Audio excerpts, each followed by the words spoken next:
Hello everyone, welcome to today's lecture. So today we will be discussing Essay 200 series. Okay. So before starting the Essay 200 series, few things. Number one, I'll be asking a lot of questions. I'll be making the session interactive. I'll suggest guys please participate. And during the session, if you have any doubts, do let me know. Ask the questions, enhance your clarity about the topic. Number two, try to read and take the notes with the lecture itself. Reason because these notes will help you at the time of exam to understand the topic. Okay, and then if you have any doubt, any doubt, please ask. I will be if it's related with the topic, I'll be taking it immediately. If it is not related with the topic, either I can take between the topics or at the end of the lecture. Okay. So let's start today's topic.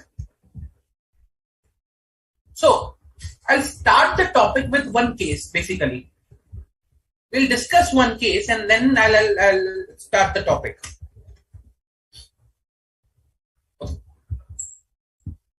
This is a case. Let's say my friend Mr. A decided to take an assignment of statutory audit of ABC Limited. ABC Limited instead to start the assignment on immediate basis. So they were focusing on, no, please start the assignment on immediate basis.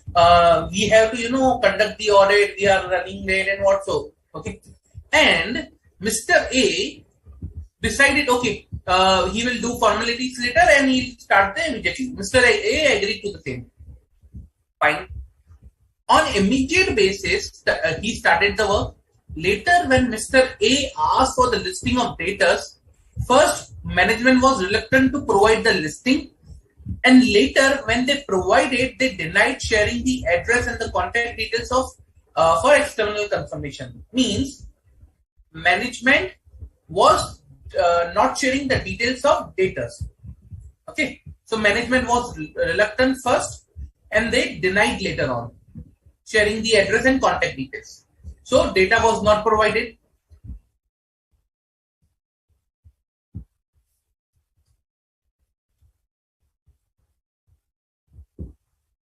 Fine.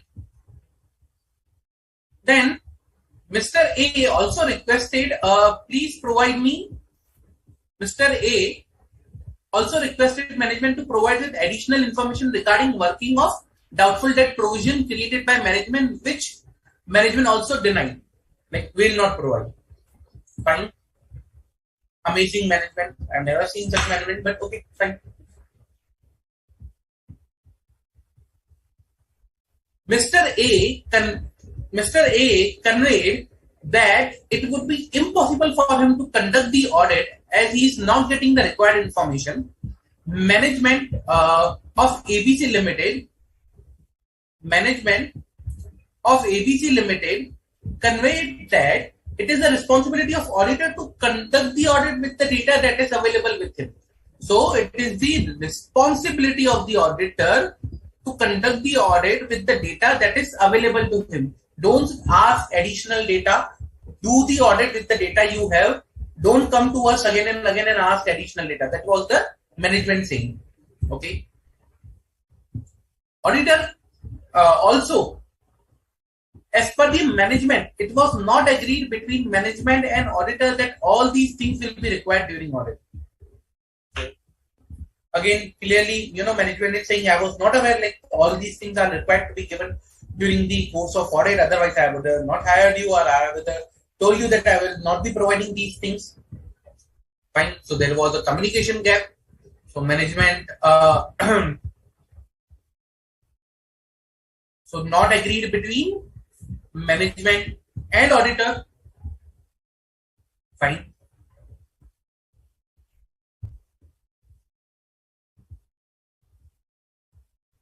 Later on, okay, auditor tried to explain the management their responsibility, but management did not agree to anything. So management was not agreeing anything. Like they were stubborn, rigid. We will not agree anything. Do whatever you want. Okay.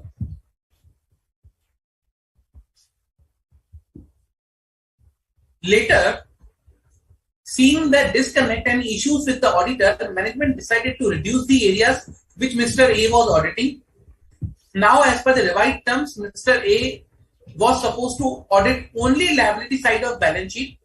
Management conveyed that Mr. A that they will be hiring another auditor to conduct the rest of the audit. So they reduced the area of Mr. A.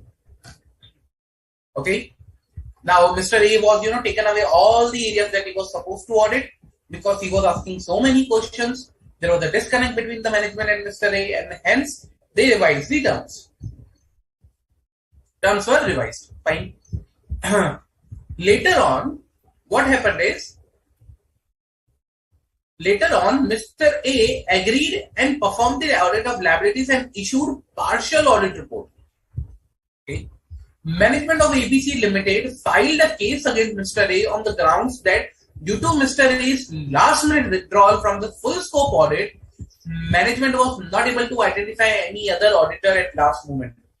So, management filed a case. The reason because they told that it's a last minute withdrawal from the scope by Mr. A. And because of this, management suffered an issue. Very good story. Very good. Okay. Let's analyze this story, basically. Now, first of all, by reading the first paragraph, Mr. A decided to take the assignment of statutory audit of ABC Limited. ABC Limited instead to start the assignment on immediate basis and do the formalities later. What is the issue that you think, could have avoided over here? What is the problem that you can see that, could have helped Mr. A during the course of audit, which he would have not followed here? Like something, some advisory, some suggestions you would like to give Mr. A by just reading the first paragraph, guys.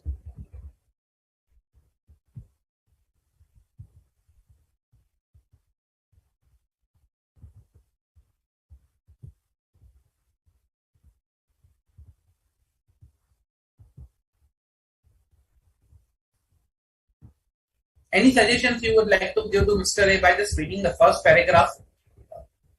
That, okay, this thing he should have done.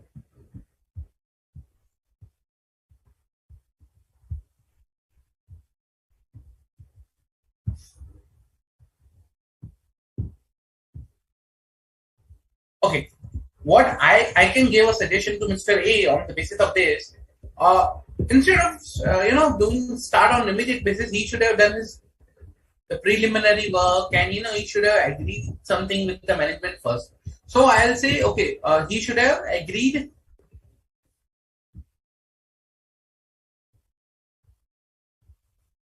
few things with management first. I'll provide in that suggestion. Okay, fine. Then, second paragraph, Mr. A agreed to same on immediate basis and started the work. Later, Mr. A asked listing for data. First, management was reluctant and then they denied sharing. Now, second thing is what Mr. A should have done over here. Still,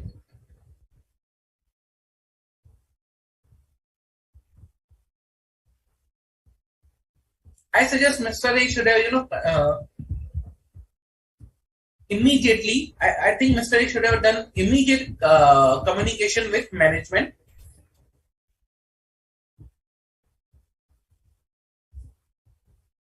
He should have immediately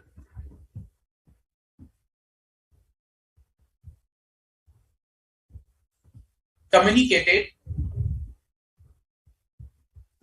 with management, okay, about the data required, and if it is not provided, then, and if the data is not provided, then about limitation on scope.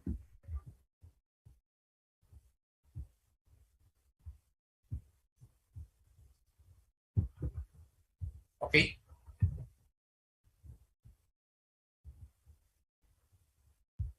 Mr. A also requested management to provide additional information regarding working of doubtful debt provision. created by management, which management also denied. Again, same. So he should have spoke about limitation on scope if data is not given, and he should have considered the impact on audit report. Fine. Mr. A conveyed that it would be impossible for him to conduct the audit as he is not getting the required information. Management of ABC Limited conveyed that it is responsibility of auditor to conduct the audit with the data that is available to him. Now there is a dispute. There is a dispute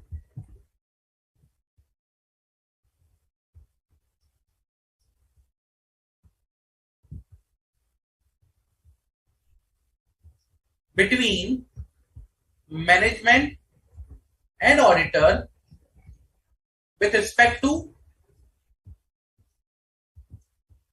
management's responsibility and auditor's responsibility.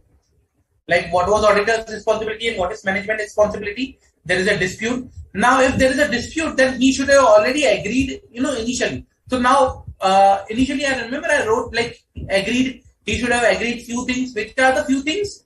These are the few things that he should have agreed. So let us write these few things. So he should have agreed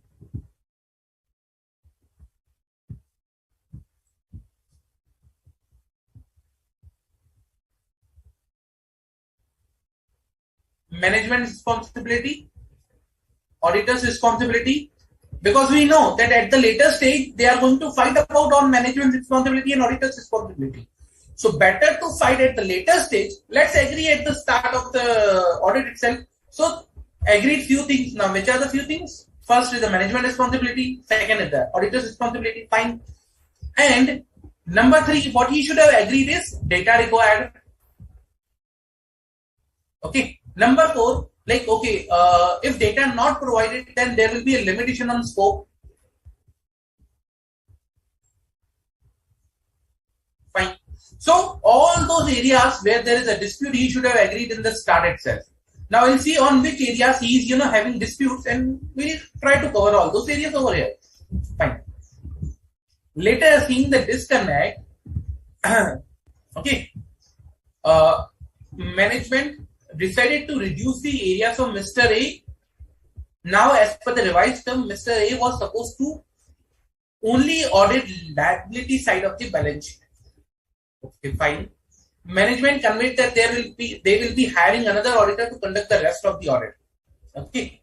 So now there is a change in the terms, revised terms, and later on, they filed a case against Mr. A because Mr. A agrees to the revised terms. Now it was first. They only conveyed the terms. Later, when Mr. A agreed and performed the partial audit, they filed the case. So there's a dispute with respect to the terms. Okay, so he should have already agreed the terms well in advance. Terms of audit. Second, he should have not agreed. He should not agree to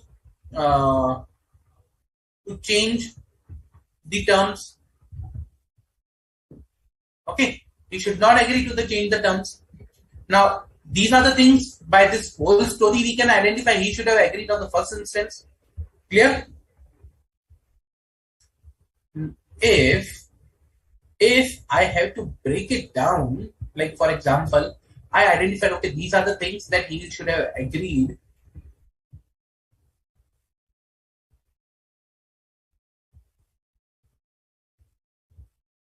Then let's discuss our essay 210, which talks about same things.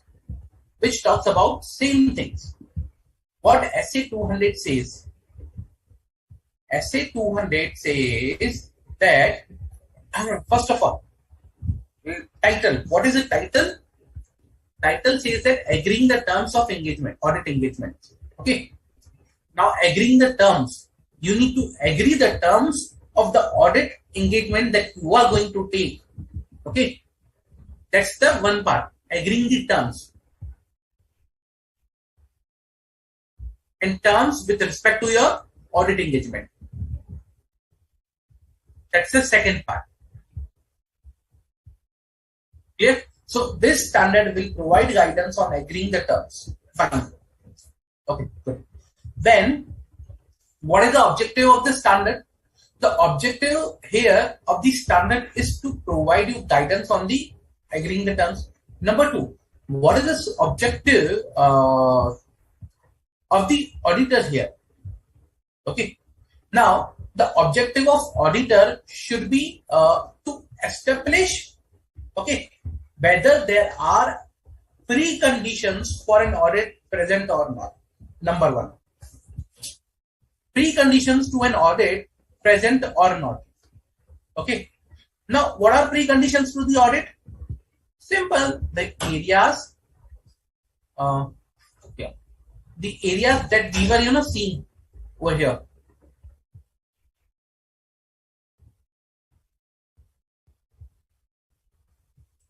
These are the preconditions to the audit. So, whether these preconditions to the audit are present or not. Right?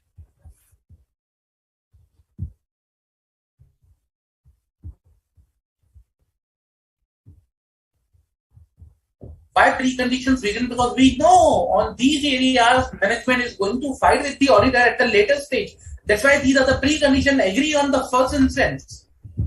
Agree on the first instance, then only you go to the next stage. So you'll see in detail what are the preconditions other than this. Okay, but basically these are the certain things that you need to agree before start of the audit. Preconditions, that preconditions, that start of the audit, before start of the audit. Okay. So let us see. So scope is SA deals with the auditor's responsibility in agreeing the terms of audit engagement with respect to the management, with management and those charged with governments. Okay, fine. Objective is to accept and continue an audit engagement only when basis upon which it is to be performed has been agreed through. Okay, I'm talking about basis upon which it is agreed to be performed. Like on what basis you are agreeing that you will be performing this particular engagement. Okay, so basis upon which it is required to be performed, and it has been agreed that preconditions for an audit are present. Preconditions for an audit are present. So before start of the audit, it should be agreed and it should be identified that the preconditions are present. Number two, confirming that there is a common understanding between the auditor and management or those charged with governance of the terms of audit engagement. It should not happen that, okay, later on they fight, like we saw in the revised terms, we saw with the provision working. So there should be common understanding between management and auditor about the terms of audit. Two things, precondition and terms of audit, a common understanding. Now you will ask, what is the precondition? What are the preconditions? So preconditions means, when I talk about precondition, okay, so we saw in the example, remember, what are the example that what are the preconditions? So when I talk about precondition says that in order to establish preconditions, the following things should be discussed. The following should be identified. First, whether the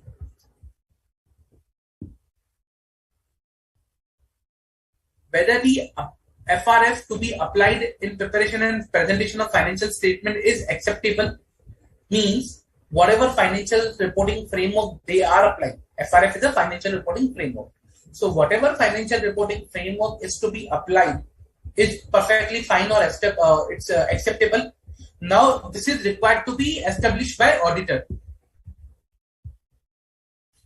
Whether the preconditions are present, the auditor shall, okay, these are the things the auditor should look into. Whether the financial statement framework, financial reporting framework to be applied is acceptable. Like for example, if the company is there, okay, instead of schedule 3, they are preparing their own format, not acceptable. Obtain the agreement of management, that is, it acknowledge and understand its responsibility. Now, which responsibility we are talking about? First, preparation of financial statement as per FRF, that is the responsibility of the management. Tomorrow, when you start audit, let's say for example, in earlier example, they were discussing on the some additional data. Let's say at a later stage, management says that no, you are responsible to prepare financial statement. Oh, I thought in the audit you are responsible that you will be preparing the financial statement and you will be auditing those. Now, if those sort of things or those sort of discussions come up, then means there is a lacking or there is a missing understanding between the management and the auditor. That's why, first of all, agree with the management that what is the responsibility of the management? To prepare the financial statement as per FRS. To prepare the financial statement as per FRS. Second, for internal controls such that the financial statement should be free from material misstatement, means that for internal controls, basically what they need to do is that management determines is necessary to prepare financial statements that are free from material misstatement. That they need to prepare, implement such internal controls to ensure that the financial statement are free. So implementation of internal controls. Okay. Third, what is we are required to agree with the management? That management should provide the auditor with access to all the information, additional information, and unrestricted access to person within the entity. So that tomorrow when we ask for the provision working or we ask for the contact details, the management should provide to us. Access to all information, additional information. These are the preconditions of audit. Okay, so these are the preconditions of audit. Basically, these things should be present before you start the audit. Otherwise, you will end up into litigations.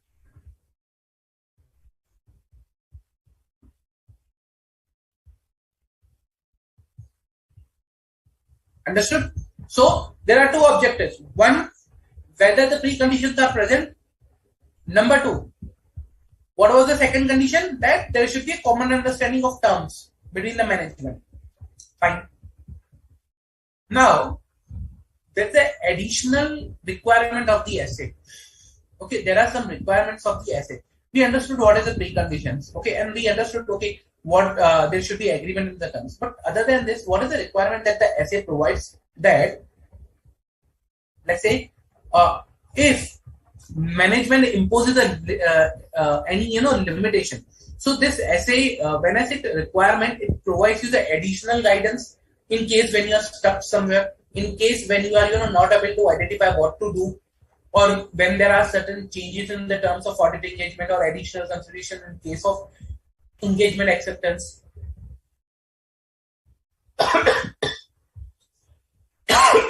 Sorry. Okay, yeah. So when these things happen, at that time, what you are required to do, that all things, all things that are what you can do, what should be the things or you should be doing, all those guidance are there. Okay.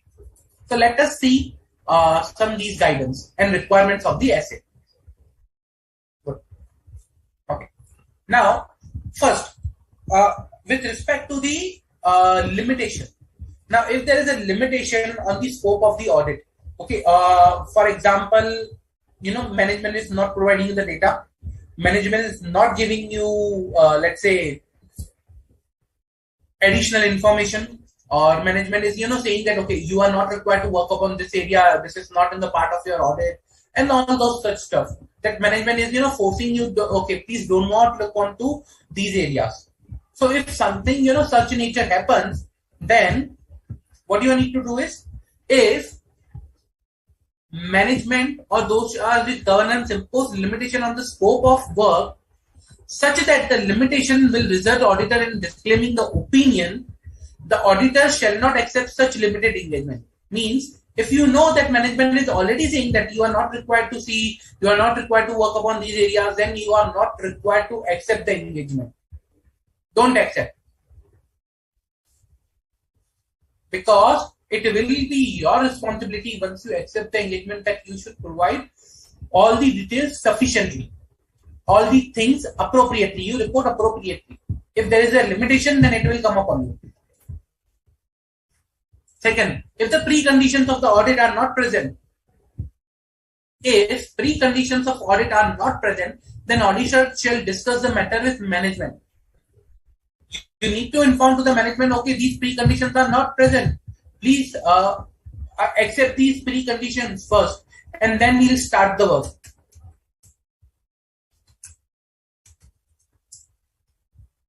Okay, so preconditions are necessary.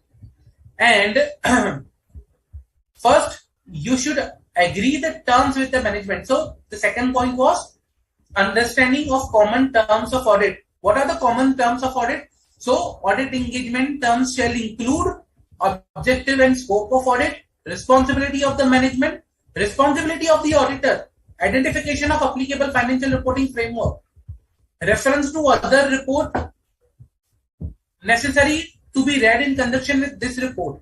And in case of recurring audit, auditor shall assess whether there is a revise or they need to remind the terms to the management. So all these things are required to be done. Clear?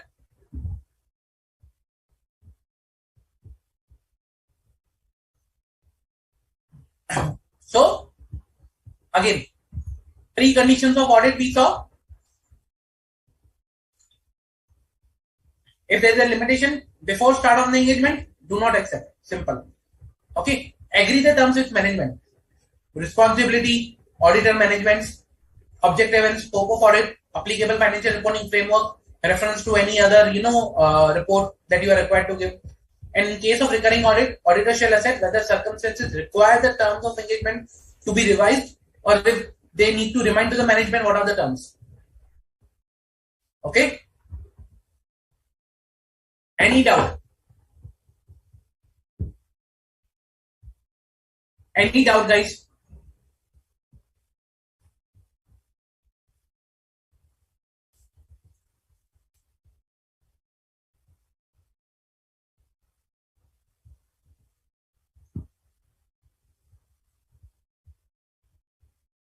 Now, before jumping to the next topic, I want to ask you a simple question.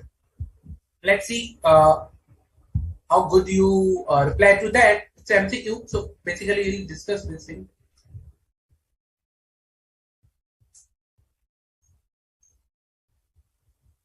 Just a minute. Let me pull up that MCQ over here.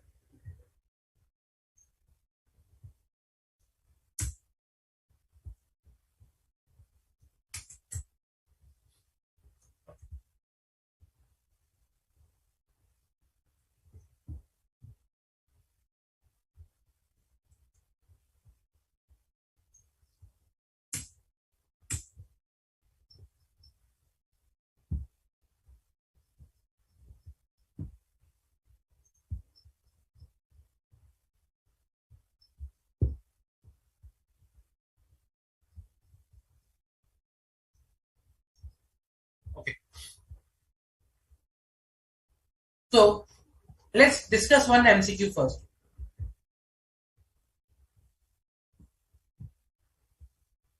Comment on the following situation. CFT was engaged by ABC Limited for auditing their accounts. She sent her letter of engagement to the board of directors, which was accepted by the company.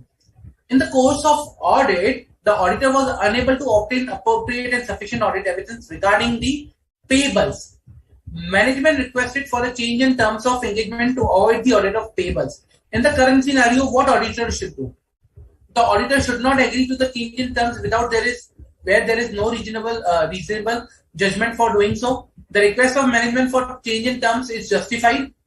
the request by management should be approved by the internal risk and compliance committee, and then only the auditor can consider the same. The auditor should rely upon the work performed by internal audit and should leverage the work audit evidence over there. So what should auditor do? Pretty simple.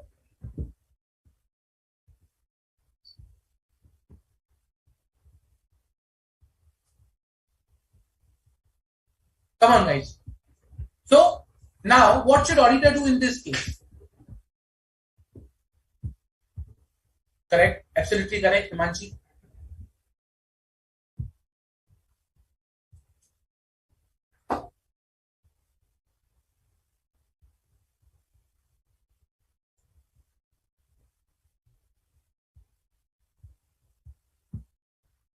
Come on, guys. What auditor should do? Pretty simple. Correct, Jay? Good.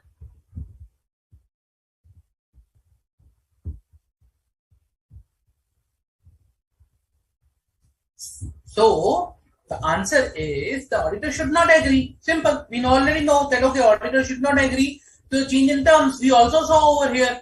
Okay, auditor agreed to the revised terms. He only audited the liability side, and later on it was case on him that because of him they were not able to find the new auditor and everything. So when he agreed to the terms, he was like into the litigations. Now that was you remember we talked about okay, he should not agree to the change in terms. So standards SA 210 also says on the same line that when there is a change in the audit engagement, terms of the audit engagement, okay, if prior to completing the audit engagement, if auditor is required to change the audit engagement that conveys a lower level of assurance, means your terms forces you to provide a lower level of assurance. I'm talking about revised terms, okay. Then the auditor shall determine whether there is a reasonable justification for doing so. So now the concept of a reasonable justification comes into the picture. Unless and until there is not a reasonable justification, you should not agree to the revised terms. You should not agree to the revised terms. Okay. Okay. Now, if let's say for example, if prior completing to the audit, we understood, okay, prior completing to the audit, we should not agree to any change in terms when it is providing lower level of assurance. Lower level of assurance means that, okay, do not audit this area, do not audit that area, leave this area, leave that area, only your work is restricted to this areas. So that is lower level of assurance. So when any of the change in terms forces you to provide a lower level of assurance, don't accept unless and until there is a reasonable justification to do so. Okay. If the terms of audit engagement are changed, okay, if you think okay, no, there is no issue of lower level of assurance, so rather management is saying do additional testing, test some other area. If there is a change on a good side, okay. If there's a change in the good side, okay, then what you should do is, you should agree on the new terms and document the same in writing. Always better to document in writing. Reason because tomorrow it may happen that, based on the revised terms, management might come up to you, okay, why you audited this thing? When we asked you to audit this thing. So better to document. If it is not on the bad side, it's always better to document. Okay. Now, if auditor is unable to agree to a change of terms, let's say for example, management is saying don't audit the asset side of the balance sheet. You are saying no, I will audit. Otherwise, I cannot continue the audit. Then, if such a situation arises that okay, management forces you, please do not audit. Provide a lower level of assurance. We won't allow you to go further. Then, the auditor shall withdraw from the engagement and report to those charges governance. He should withdraw from the engagement. Okay, that okay, instead of providing the lower level of assurance, don't provide any assurance. and confirm the Joe's charge with governance that okay, you are not able to perform the audit.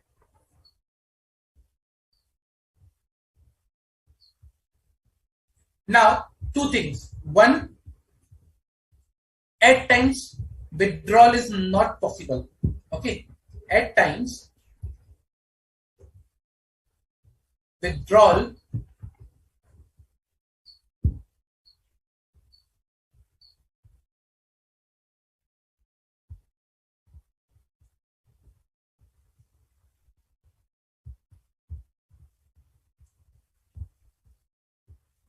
is not possible from engagement. Okay. If withdrawal is not possible from engagement, then what you should do is consider the legal advice. First of all. Second, inform the relevant authorities.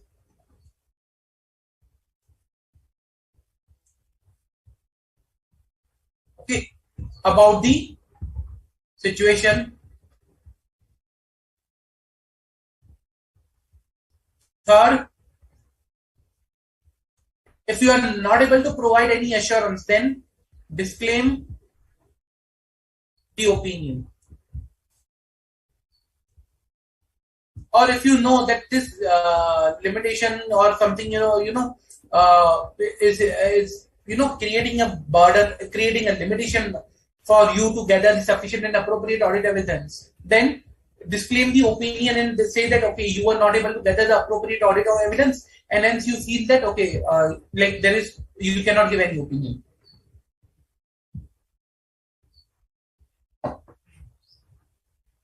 Clear? So that should be the case when you are not able to withdraw. Okay. Now, the last thing, not last thing, but okay. One of the case where when there is a dispute with respect to the financial reporting standards and the laws and regulations. Okay. So, for example, when there is a conflict between financial reporting standards and the laws and regulations, okay, with respect to the reporting, let's say for example, India says report XYZ, but law says report only Y and Z, do not report X. So, first of all, what you should do in such scenario, if the auditor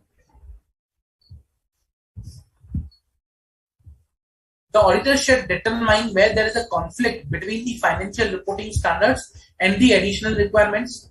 Okay. If such conflict exists, the auditor shall discuss with the management as to whether additional requirement can be met through additional disclosures. Let's say, for example, let's say, for example, good example, related party disclosure. So company laws or SEBI listing agreements sometimes require you to disclose some additional RPT, related party transactions or related party disclosure. Now, as per the standard, that might not be required, but there is an additional disclosure requirements. Then ask management, provide one more schedule of related party disclosure as per the requirements of the listing agreement. So whether this is possible to provide additional disclosure, a description of applicable FRF in the financial statement can be amended, whether that is possible to amend the description of FRF, whether the financial reporting frameworks allows you to modify themselves accordingly the requirement of the law. If the above is not possible, then auditor shall modify the audit report. Simple. Okay. If above is not possible, then the auditor should modify the audit report. Okay. Now, second is when financial reporting framework prescribed by law and regulation, prescribed by law and regulation is not acceptable. Okay. So because of certain conditions or because of some issues, there is a conflict between the financial reporting framework prescribed by the law, okay, and that is being followed by the management. So in that case, what you should do is agree with the management, okay, provide additional disclosures, see whether it is possible, to modify the FRF in that case. Okay, if it is possible to modify the financial reporting framework, then fine. If it is not possible to modify, then you need to again modify your audit report. Okay. Okay. So that is, we saw when there is conflict between financial reporting framework and with respect to the financial reporting framework followed by management and prescribed by law. Any doubts till now? Any doubts?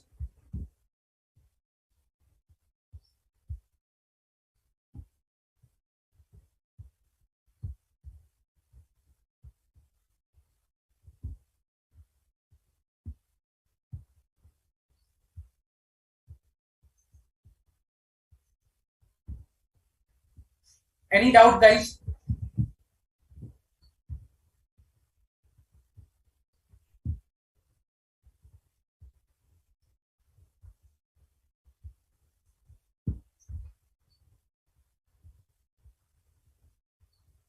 Okay.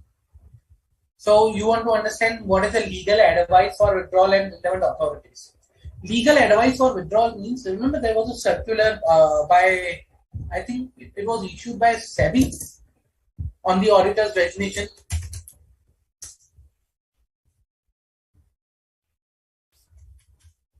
Let me bring that circular over here.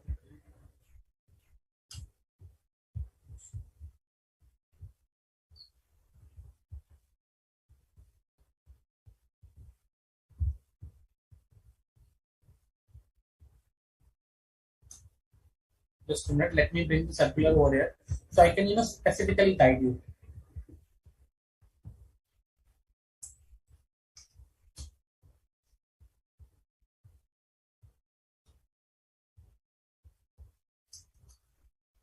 Okay, this is a circular which was issued by SEBI with respect to the resignations by the auditor. Okay. Now, what this circular was saying that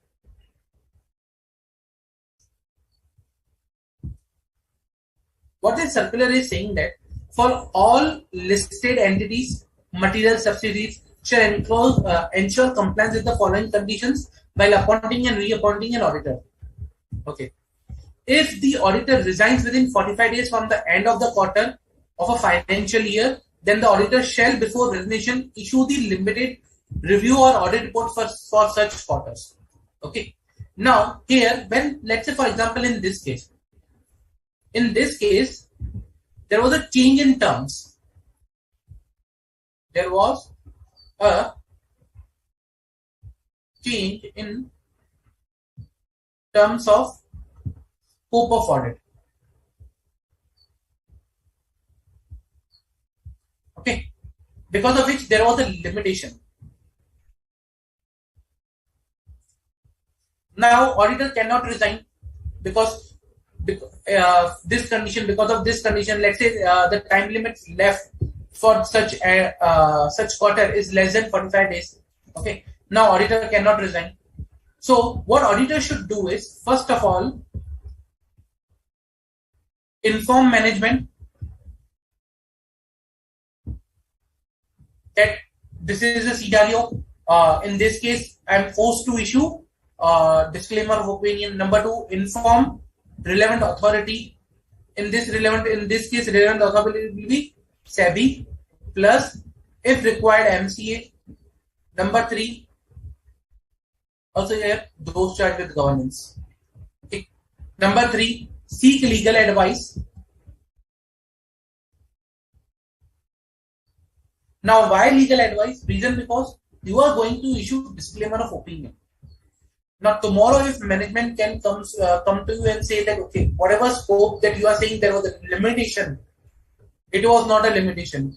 you are understanding as a limitation, but this is actually not a limitation. So first of all, you need to take a legal advice or something, be ready at your end. Yes, this is a limitation and this, our understanding is correct. So legal advice with respect to the first, yes, there was an actual limitation. Number two, we ensured each and every, we performed all these necessary steps to ensure that okay, this thing should be communicated appropriately, and we took all the measures that before issuing a disclaimer of opinion that it could have avoided or we could have avoided or necessary steps were taken. Okay, so legal advice to ensure that the necessary steps were taken to ensure that this limitation should go away, or we at least communicate this limitation. Then what is third you are required to do is, once you seek the legal advice, okay, I'm issuing a disclaimer of opinion, whether there will be any legal liability on me. Answer is yes, no. I need to understand what could be the repercussions and everything, and then I will issue disclaimer of opinion. Okay, so this is how it should work. I hope I answered your query. Any further questions, guys?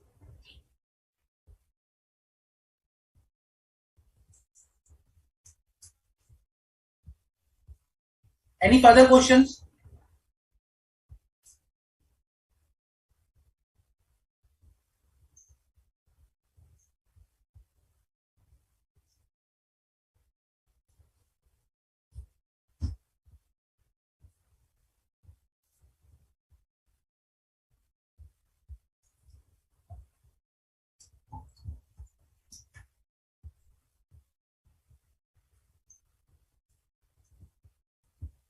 No? Okay.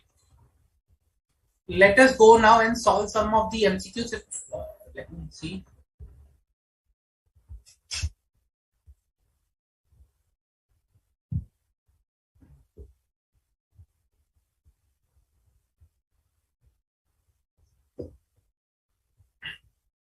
Okay.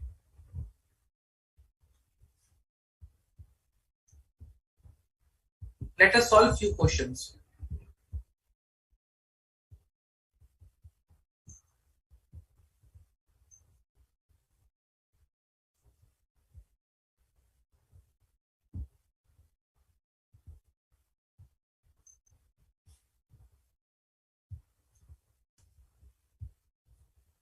Ms. P, Chartered Accountant, has been appointed Statutory Auditor of Messrs. ABC Private Limited for audit of their financial statement for year 2019-20. Company has mentioned in the audit terms that they will not be able to provide fixed asset related details. Exit fixed asset and its records are situated to a remote location. Mr. V, during the course of audit, it's located at a remote situation, and so they will be providing those details to Mr. V. Okay. Moreover, management is the view of that the balance sheet of balance of the fixed asset are not material value, and hence they can avoid from the scope of audit. However, as per the local regulations, Ms. P is required to report over fixed asset in her audit report. Okay. So advise the correct course that Ms. P should opt for.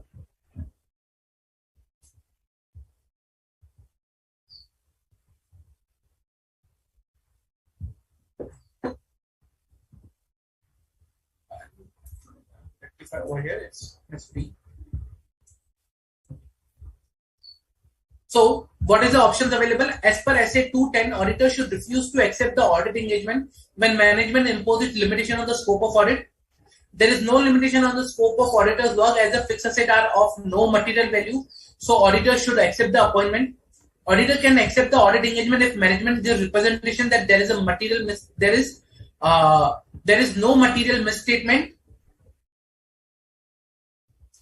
No material misstatement in the fixed asset balance reported in financial statement.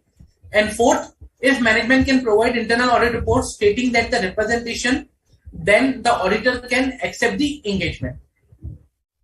So what should be the correct option over here? Correct, Jay?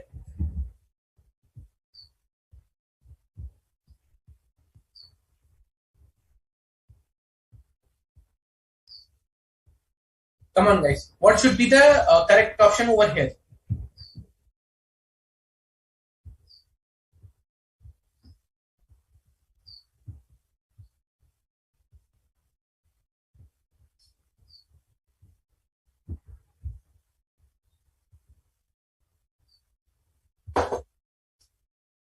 Come on. Pretty much easy.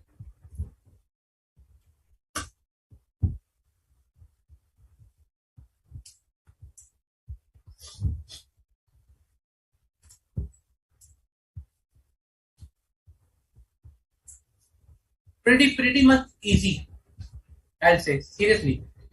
Come on, guys.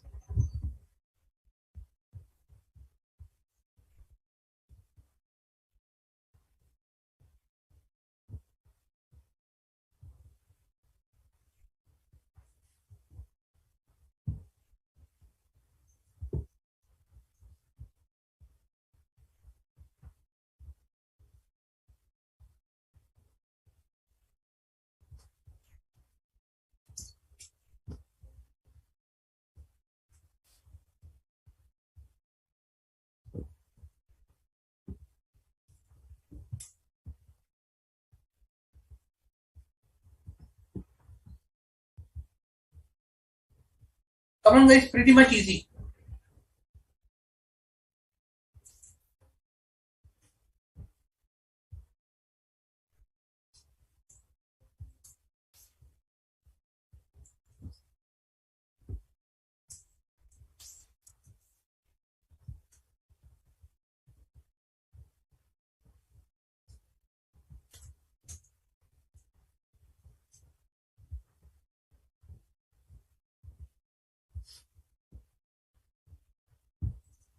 So in the current case, the answer should be basically first one.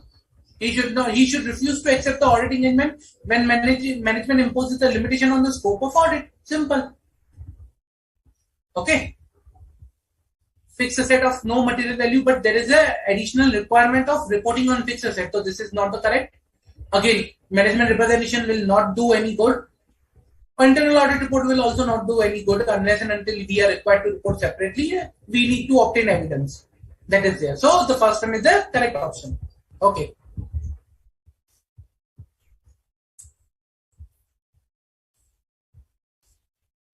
Now another question.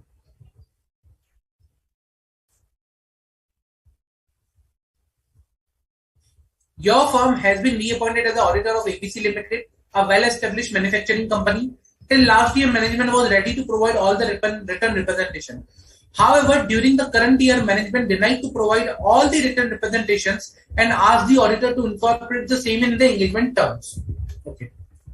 Management of the view that all the representations as compared to the last year are same as compared to the last years, and hence management will not provide all those representations again.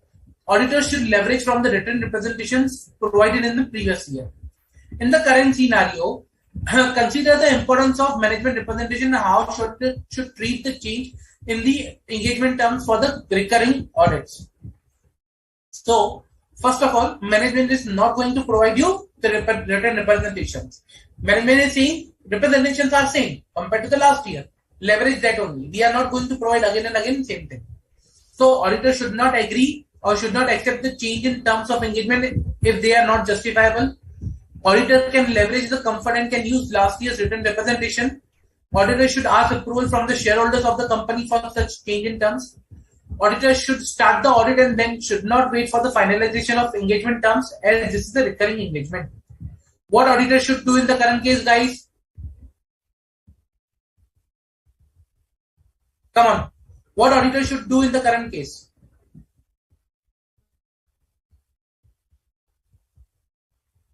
Pretty simple.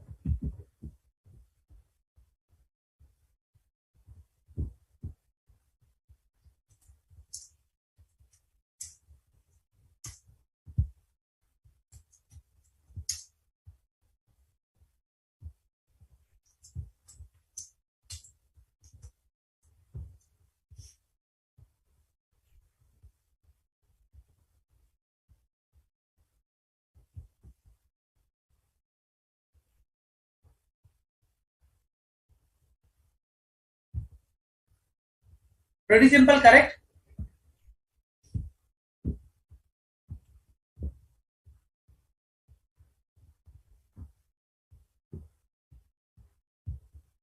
Come on guys, what should be the correct option over here? Correct, Jay?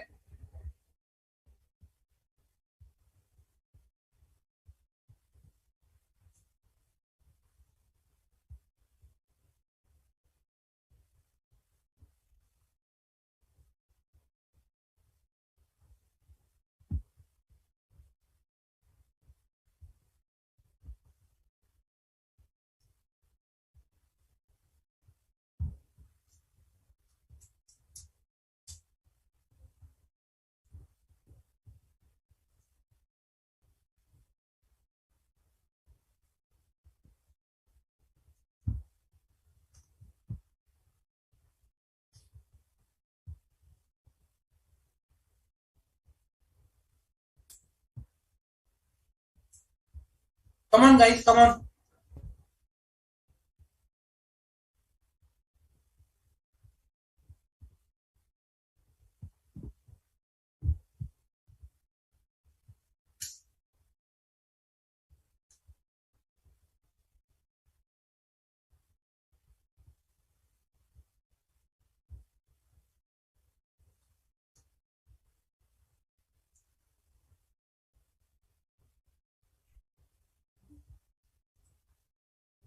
I'll take up one more question that was there in one of the division test paper. We'll discuss the answer of that question also.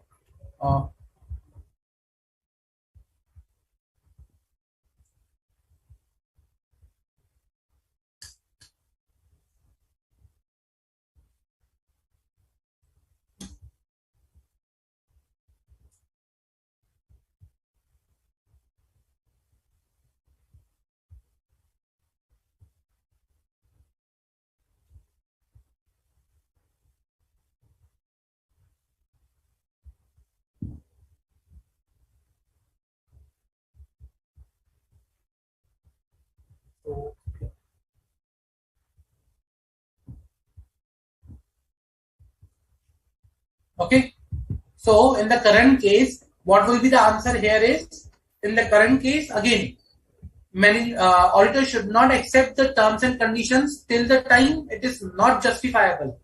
Otherwise, what will happen is, it will be, limitation on the scope of audit, and auditor will not be able to provide appropriate assurance. And hence, one is the correct, second, third, and fourth are incorrect. Okay. Let me go to the one of the questions that were asked in the article. MEA Limited is a listed company having its operations. Is a listed company having its operation across India. MEA Limited appointed Mr. X, Mr. Y, Mr. Z as its joint auditor for the year 1920. After making sure that all of them are qualified to be appointed as a statutory auditor, MEA Limited issued engagement letter to all of them. But Mr. X was not clear on some points. So he requested MEA Limited to slightly change the terms of its engagement. These change will not impact the ultimate opinion on the financial statement. The engagement letter contains the details on the objective and the scope of audit, responsibilities of the auditor, and identification of the applicable framework. Okay. It also contains reference to the expected form and content of report from all the three joint auditors. In your opinion, what was the discrepancy in the audit engagement letter issued by MEA Limited? You tell me what is the thing that is missing in this particular audit report or engagement letter.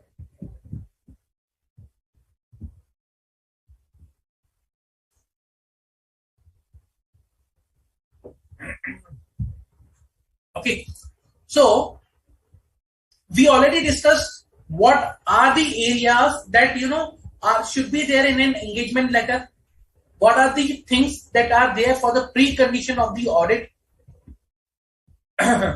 So you need to think and see whether those things are there or not. What are the things which are missing? So, okay, let us discuss the things which are there first. Responsibility of the auditor is mentioned in the engagement letter. Identification of the framework is there. Objective and scope of audit is also there. Okay. Reference to the form and content of audit report of all three joint auditors, means reference to the external audit report is also there. Fine.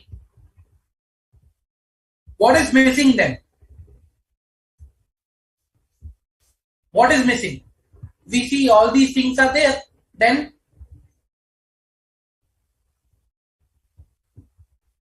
correct, Himanshi. Absolutely correct.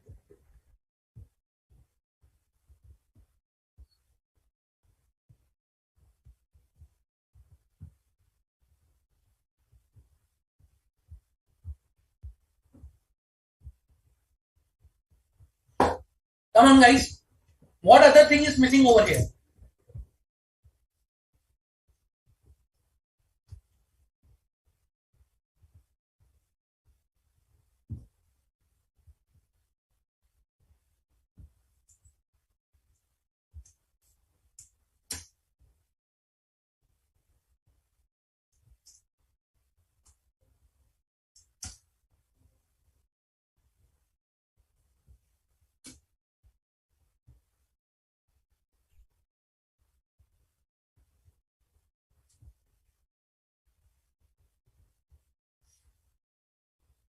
Come on, guys. Pretty simple. We have already discussed these things.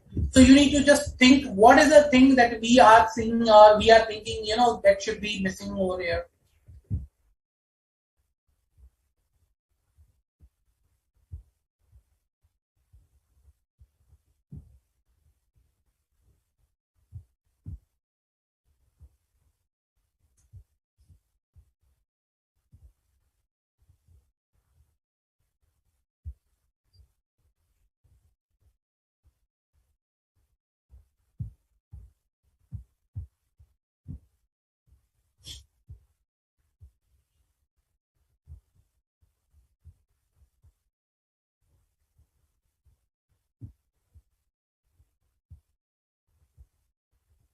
Okay.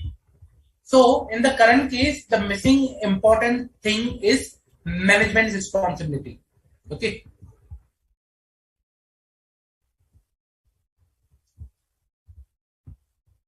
Remember what we discussed. Let's say I'll take up you to the about case study that we discussed. There was the management responsibility that should be there, auditor's responsibility. If data required, all these things should be there. But in the engagement letter below that we were discussing the portion, management responsibility was something that is missing over here. You have the responsibility of the auditor. Where is the management responsibility? And even with respect to the, we discussed that what things auditors is required to see for the for a precondition that management agrees and acknowledges its responsibility. Which are the responsibilities of the management? Preparation of financial statement as per applicable FRF, to establish internal controls, to provide auditor with all access to all the information and additional information and unrestricted access to the person within the entity. All these things are required that management should understand, and that is something missing over here. If these things are missing, again the same scenario you will repeat. What scenario? Like we saw in the case that management was not able to understand their responsibility. They were arguing. They were saying, do the audit with whatever data you have and all those stuff. So, management responsibility, that is something missing. Now, how to answer an exam? In most of the cases, what happens is, we get lost in the question. For example, in this case, I'll highlight some of the sections over here, so people focus more onto that sections, but you are not required to focus. Okay. So, listed company across India appointed these auditors. Okay. So,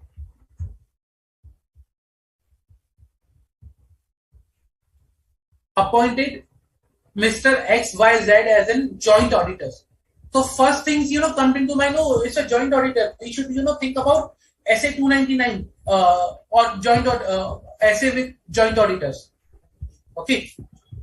Now, fine. People think first impression they have. Okay, this is something with related to SA 299. Okay, good. Then Once you read ahead, once you go ahead, what you then think is, okay, this is in, then once you read ahead, you say, okay, but Mr. X was not clear on some points, so he requested MES a slightly change in terms of his engagement. So you think, no, this is engagement terms. This is something not SA 299. First you thought SA 299.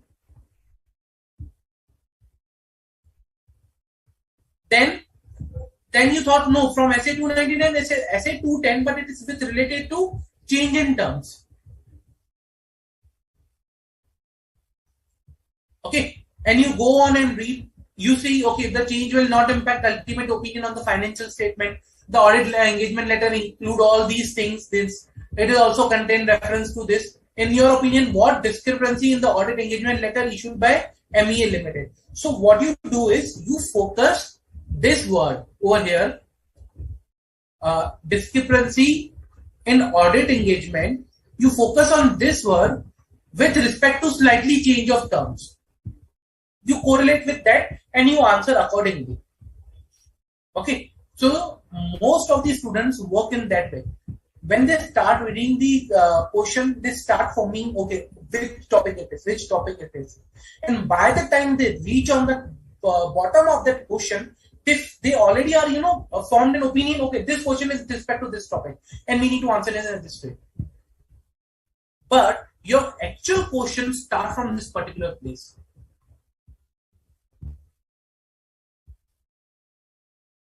Your actual questions start from here. This is the place from where your actual question starts.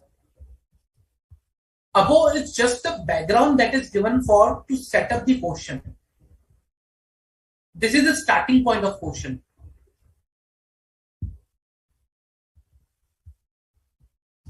That the engagement letter contains the following details. It contains the references. Is this what discrepancy is there? If I remove this particular thing,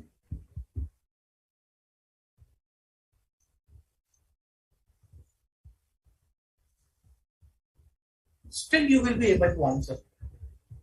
But this is just a pretext to the question that is given. And most of the people answer on accordingly this basis. That is wrong. What you need to do is, once you read the question, read what is asked. First of all, read what is asked. So there it is asked, what is the discrepancy in the audit engagement letter? And then ask immediately before one line.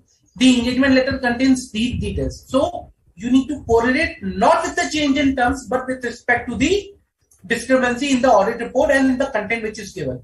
So your answer should go like, as per SA 210,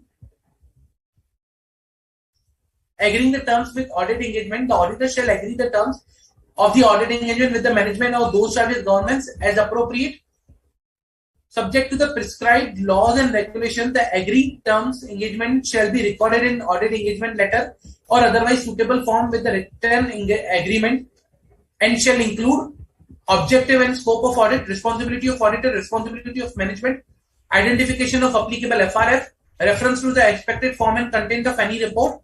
Okay. In the given scenario, XYZ is a joint auditor for 19. Okay. Issued engagement letter to all of them. The engagement letter contains the objective and scope of audit, responsibility of auditor, identification of applicable framework. However, engagement letter issued by MEA does not specify responsibilities of management, whereas SA 210 it should specify the responsibilities of management. So accordingly, you need to answer. Clear? Any doubt? So this is how you need to answer, and this is how you need to understand what is asked in your question.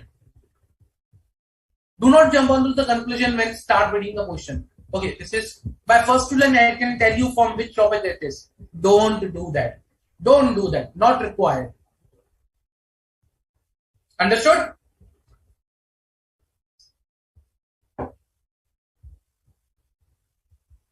Clear, guys?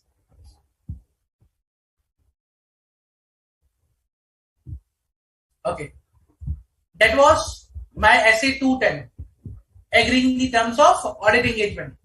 Let's move to the next essay.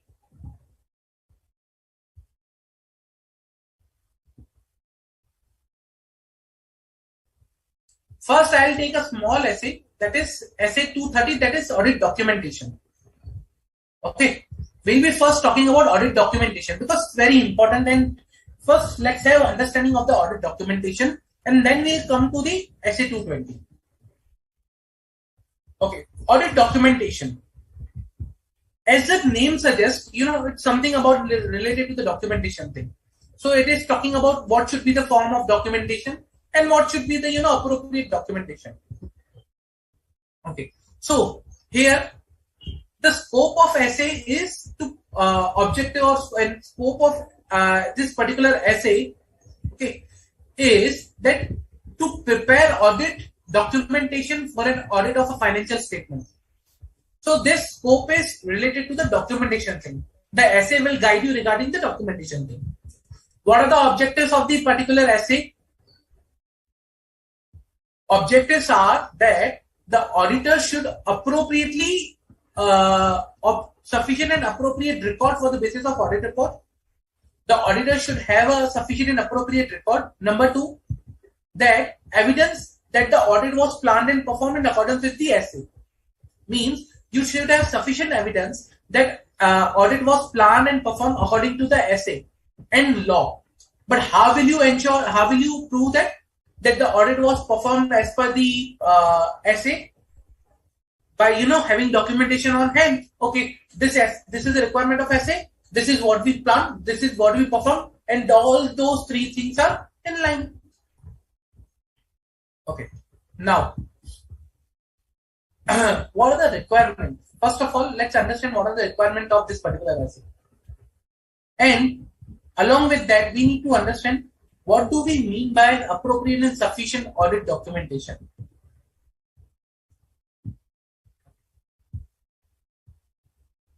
So the purpose of audit documentation, you can say, is, or you can say appropriate and sufficient audit documentation means which enables an experienced auditor having no previous connection with audit to understand. Now, I'm not a previous, let's say for example, Mr. A is there who is auditing, but if today I go and see the audit that is being performed by Mr. A, I should be able to understand the following things.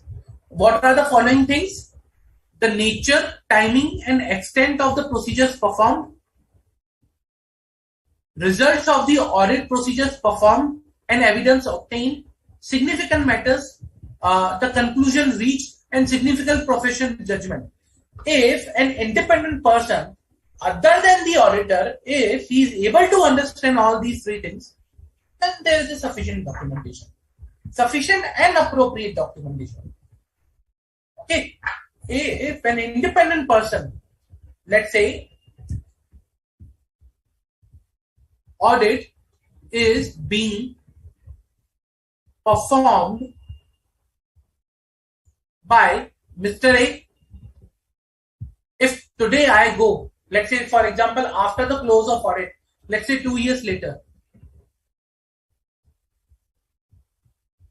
okay, file comes to me,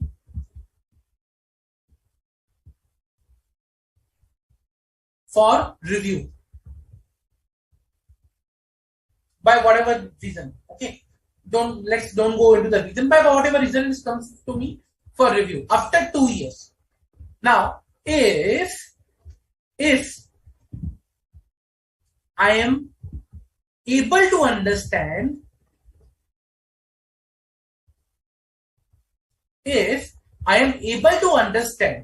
okay, what was the type of audit? Second,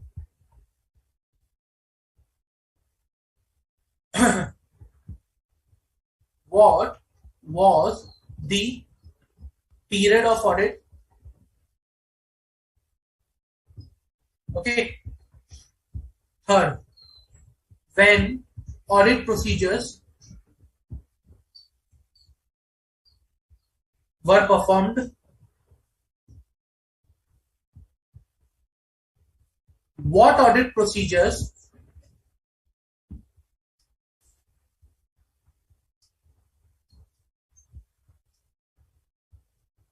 were performed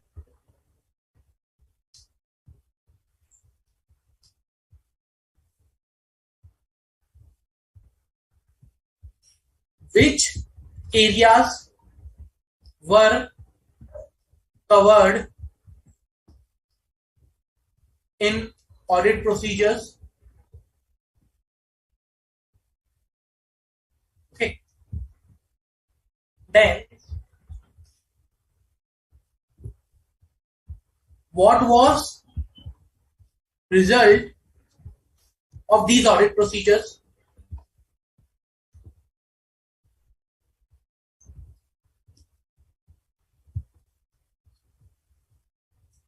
Okay. Then any significant judgment taken by auditor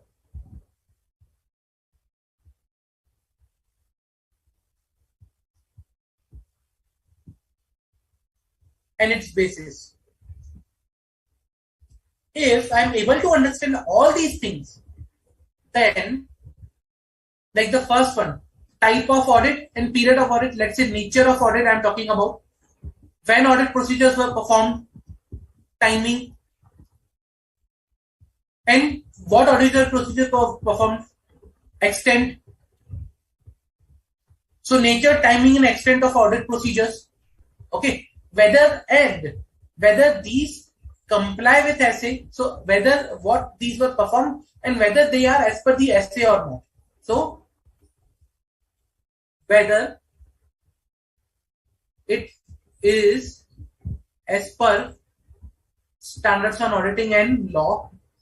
Okay. Second, which areas were covered? So again, that will be part of extent of audit procedures. Result. So what result or evidence obtained?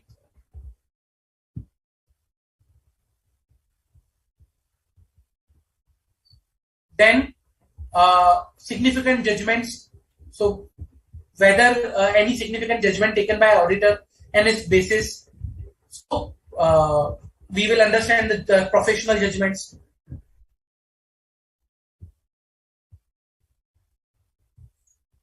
If all these things I'm able to understand, then I will say that audit documentation is, if I'm able to understand, then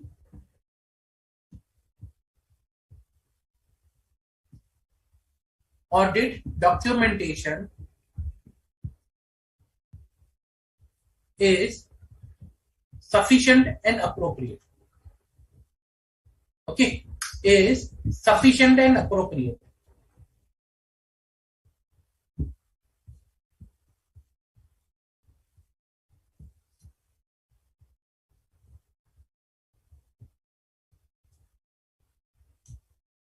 Now there should be one more thing that that is over here, that is me and Mr. A. I should not be part of the audit team, means we should not be related, or should not be part of same team. We should not be part of same team. Reason, because I should be independent person, without any prior knowledge to that particular audit. If without any prior knowledge to the particular audit, if I'm able to understand all these things, then only I can say there should be the appropriate and sufficient audit documentation present. Otherwise, not. Understood?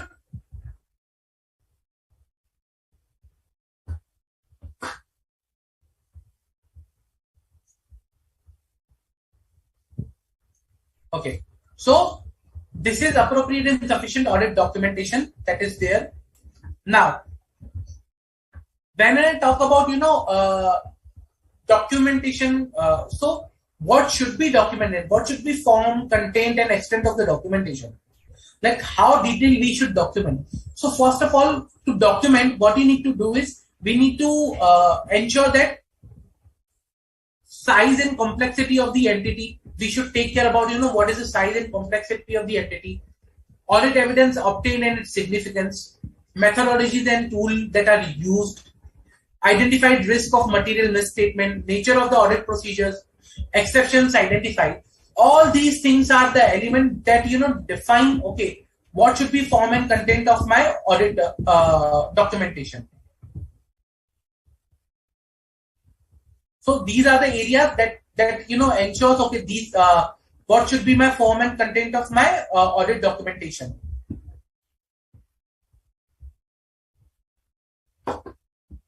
For example,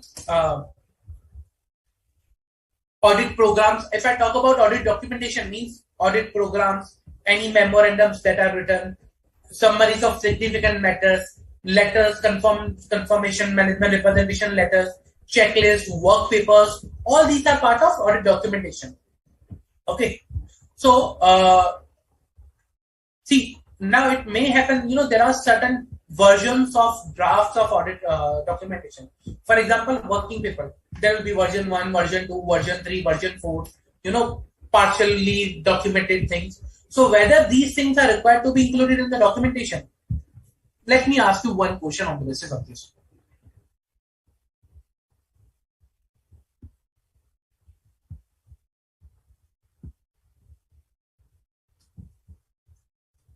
So,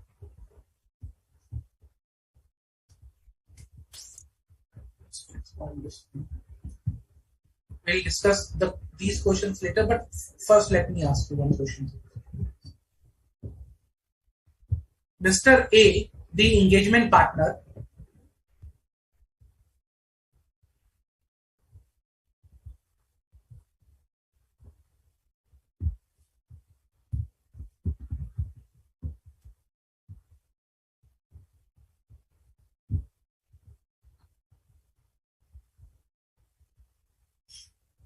instructed to complete the assembly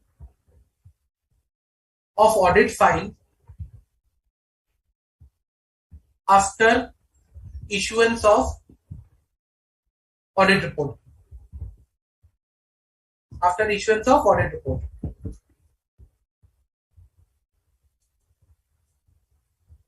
During assembly,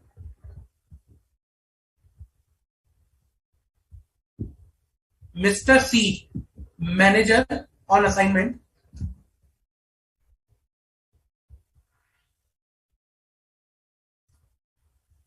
was of opinion that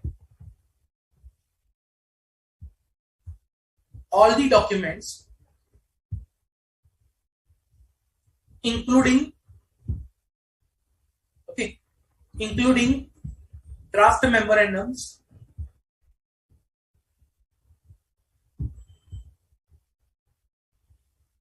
slash draft memorandums, or we can say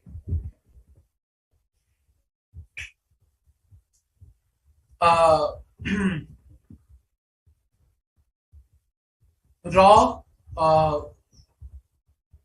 work papers slash incomplete work papers,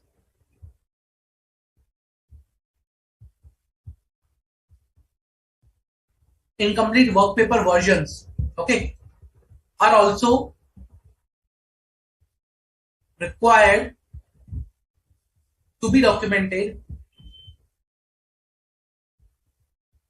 as they provide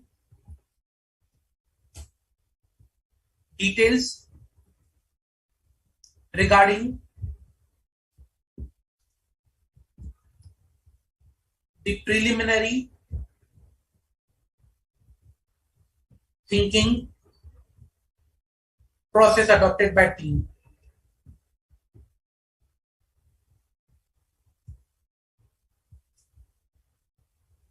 Okay, so Mr. A, engagement partner, instructed to complete the assembly of audit file after the issuance of audit report. During the assembly, Mr. C, manager on the assignment, was of opinion that all the documents, including draft memorandum, raw work papers, incomplete work papers, are also required to be documented, are also required to be, kept, are also required to be kept as, or stored, are also required to be stored, okay, as they provide details regarding the preliminary thinking process adopted by the team. You are required to guide whether this approach is correct or not. Guide Mr. C whether these items are required to be documented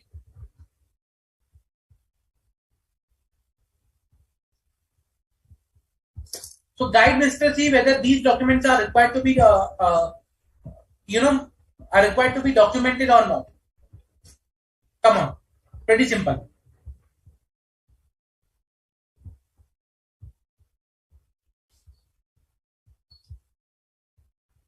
Draft memorandum, raw work papers, incomplete work papers, or work papers which are not fully documented.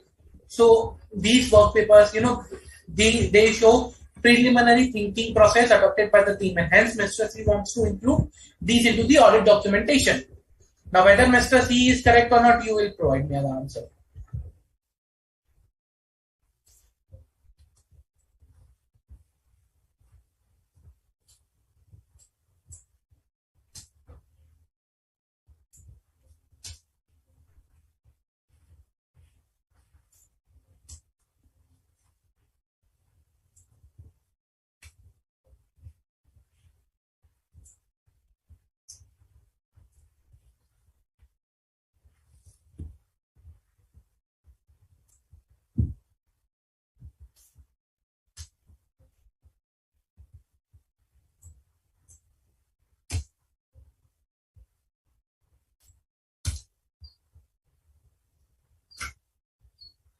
Come on.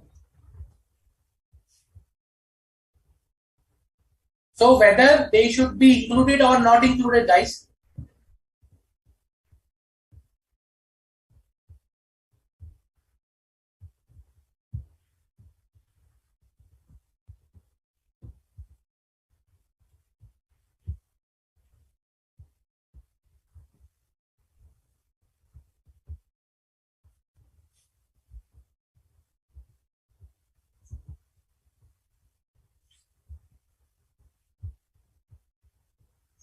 Whether these should be included or not?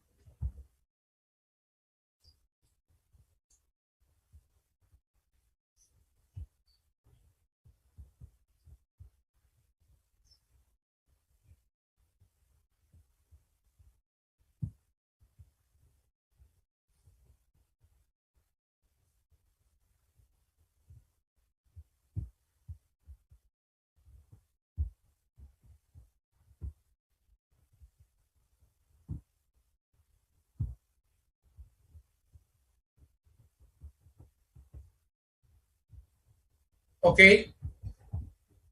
Correct, Jay.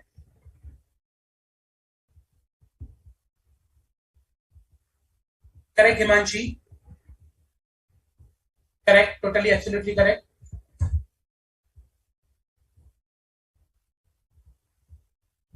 Okay, so basically, what should be done is these documents are not required to be stored or kept as a file of audit documentation. Reason because these do not provide preliminary thinking, rather these are the incomplete document and they do not provide the appropriate thinking and the final thinking of the audit procedures that will be performed or decision that has been taken by the auditor.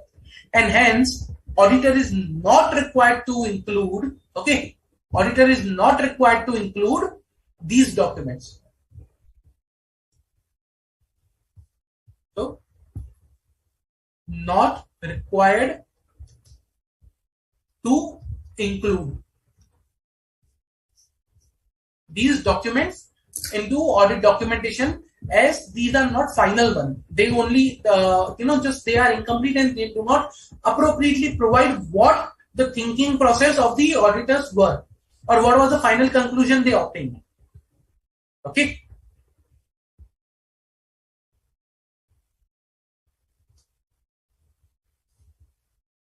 So that was one of the question. Let's go back to the essay.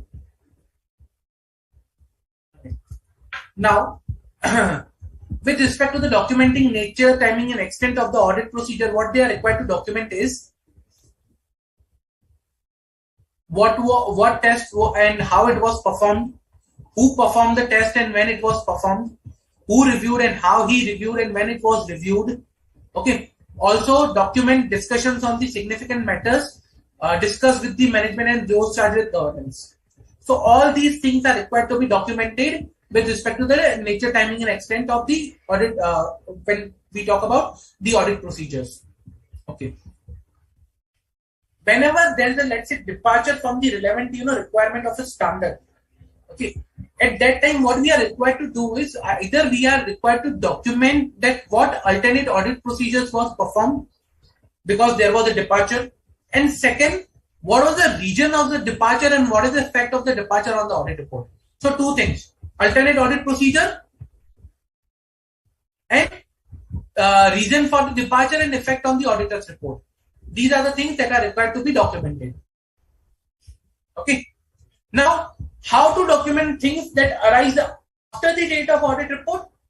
Okay. If after the date of audit report, if any new things comes up, okay, so then you need to document the circumstance encountered. Let's say why it was required something to document after the audit report. So why it is required to document, first of all. Okay. The new and the additional procedures that are performed after the date of audit report, and who reviewed and when the additional procedures were reviewed. Let's say, for example, after the date of audit report, who reviewed the additional procedure? Engagement partner, engagement manager, or the senior associate on the assignment, and when it was reviewed, like 2 days after it audit report, 10 days after, a month after, all those things are required to be documented. Okay. Assembly of the audit file, very important.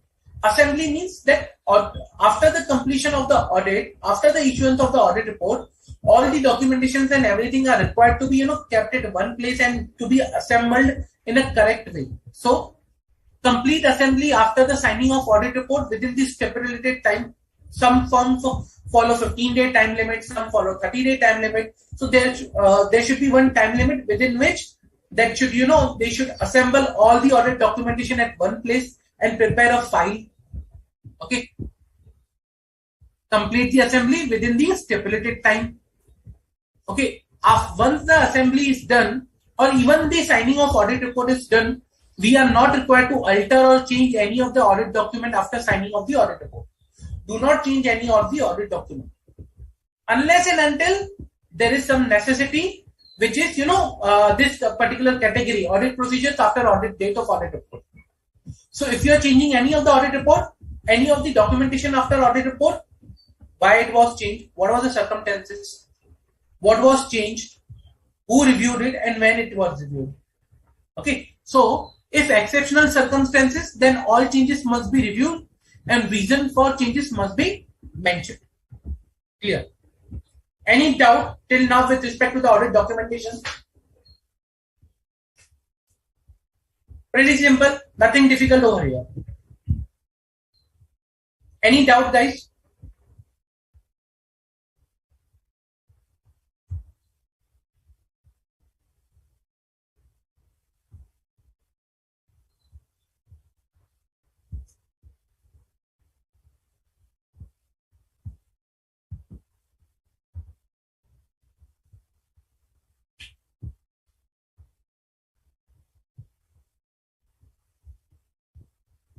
Any doubt with respect to this?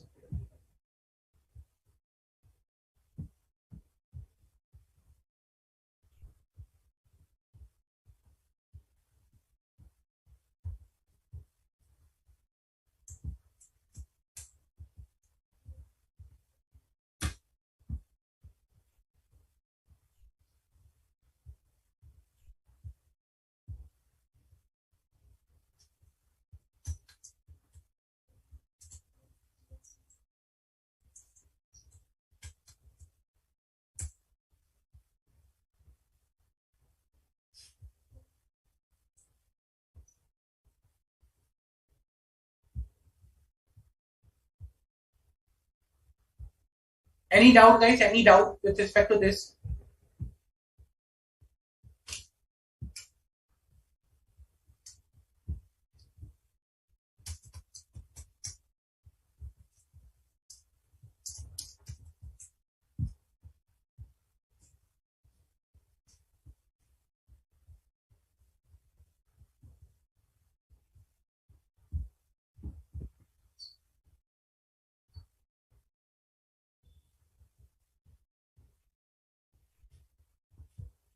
No?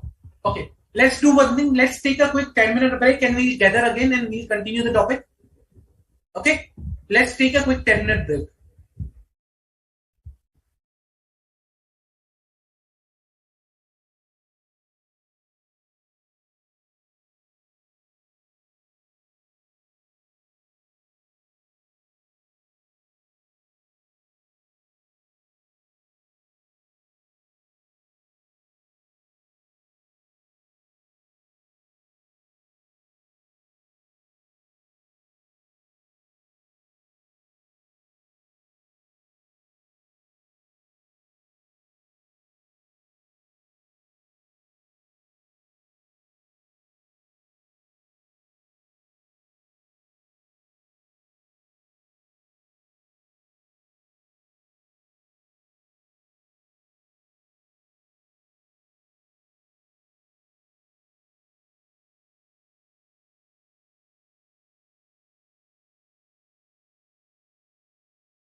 Hello everyone, welcome back to the lecture. Okay, so we saw SA 230 documentation, we saw its requirements. Now let us solve one more question, and that was one of the past question.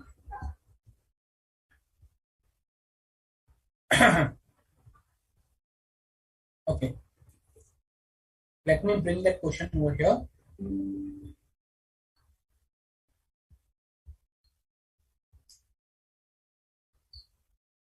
So the question was, Mr. PM, a practicing chartered accountant, has been appointed as an auditor of Truth Private Limited. What factors would influence the amount of working papers required to be maintained for the purpose of its audit? Okay, so now this is a question that's on SA 230. Most of the time what happens is when you are answering a particular question, some of the student answers in a generic way. Okay, but how you are required to answer is, I'll tell you one example. With this question itself, the answer that is no. So factors influencing the amount of working papers. Give a heading, good heading. So I'll highlight over here.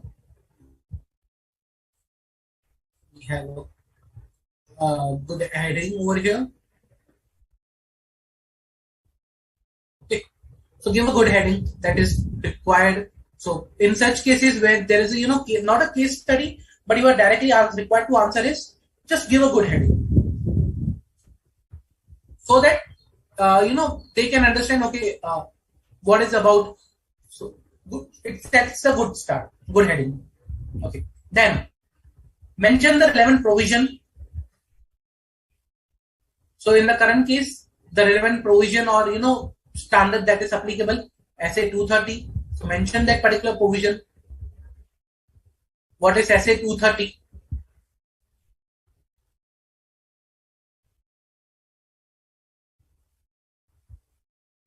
Audit documentation we provided, and then say what SA 230 prescribes. So which refers to the records of audit procedure, perform relevant audit evidence, obtain in the conclusion the auditor reached.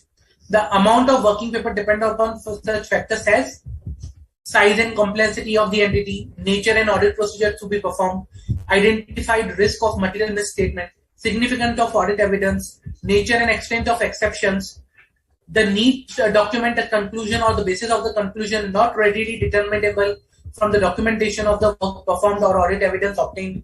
Means if evidence is directly not providing the conclusion, then the additional thinking process that was applied, audit methodology and tool used, timely preparation of the audit documentation, all these things are required to be documented. The amount of working paper, these are the factors which will influence the amount of working paper.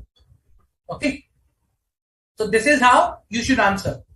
So heading, reference to the relevant provision or a particular standard, then you need to provide your answer accordingly, the subsequent steps. Okay, this was one of the question was asked in May 2020 RTP, if I'm not wrong. May 2020 RTP 11C, 4 marks.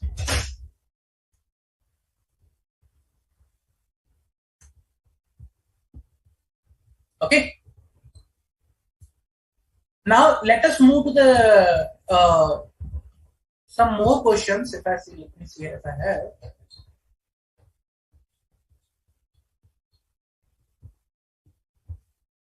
Okay.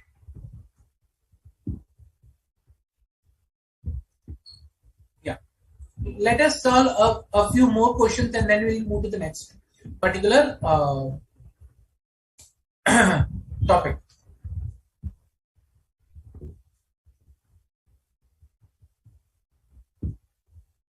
Miss A,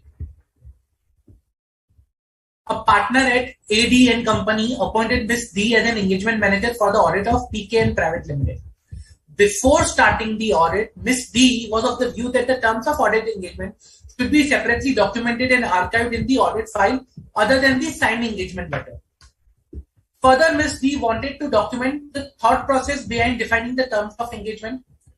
However, Ms. A has a different opinion with respect to the documenting engagement terms in audit file.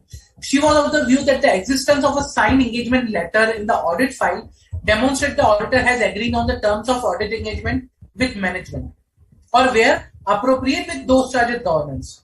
Also, Ms. A was of the view that the terms of engagement were standard and there was no modification in the terms. Therefore, there is no need to document the thought process behind the defining the terms of audit engagement. In the light of SA 230, choose the appropriate option. Okay. So, first.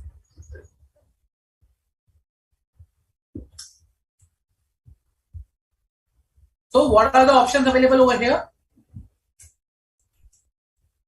First, as per the SA 230 audit documentation, the audit team is required to maintain extensive documentation with respect to the audit engagement. This includes documentation from agreeing on the terms of engagement till issuing opinion. As a result, Ms. D was correct and with respect to the documenting the terms of engagement and the thought process behind it separately in the audit file. Second, as per SA 230 audit documentation, the audit team is required to maintain documentation for each phase of audit, including the agreeing the terms of engagement. However, as terms of engagement are standard and there is no modification in them, there is no need to document the thought process behind defining the terms of audit engagement. Miss A is correct. Third option, Miss A is correct, as the engagement letter is sufficient to demonstrate the audit team or the engagement partner has agreed on the terms of engagement with management or where appropriate with those charged with governance. Miss A should document the thought process behind the terms of engagement. Moreover, she can forego the documentation of actual terms of engagement as they are not important with respect to the audit. So what should be the correct option over here, guys?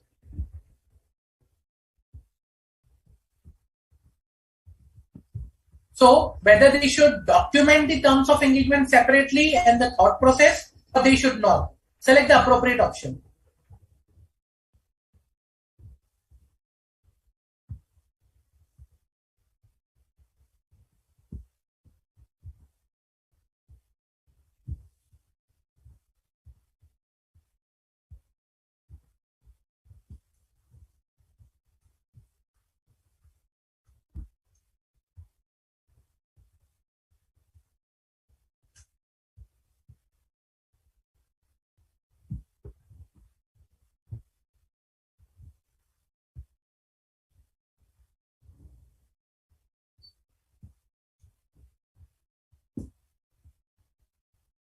Come on, guys.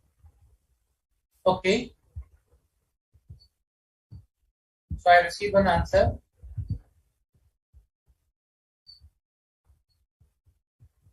Okay, Bhavita ji.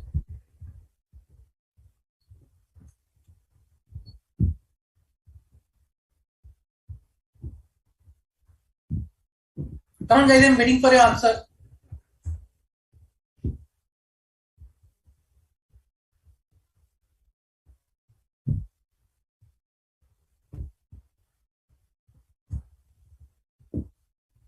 What should be the correct answer over here?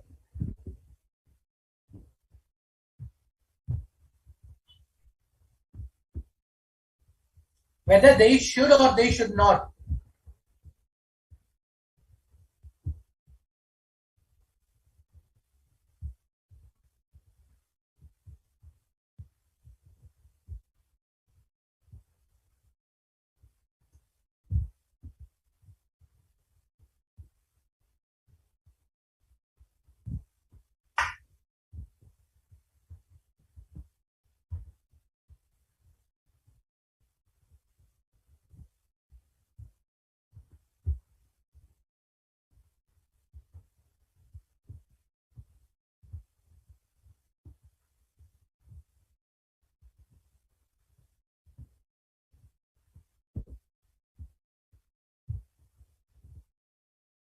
Come on, guys. I'm waiting for your answer. Whether they should document this separately or it is appropriately fine.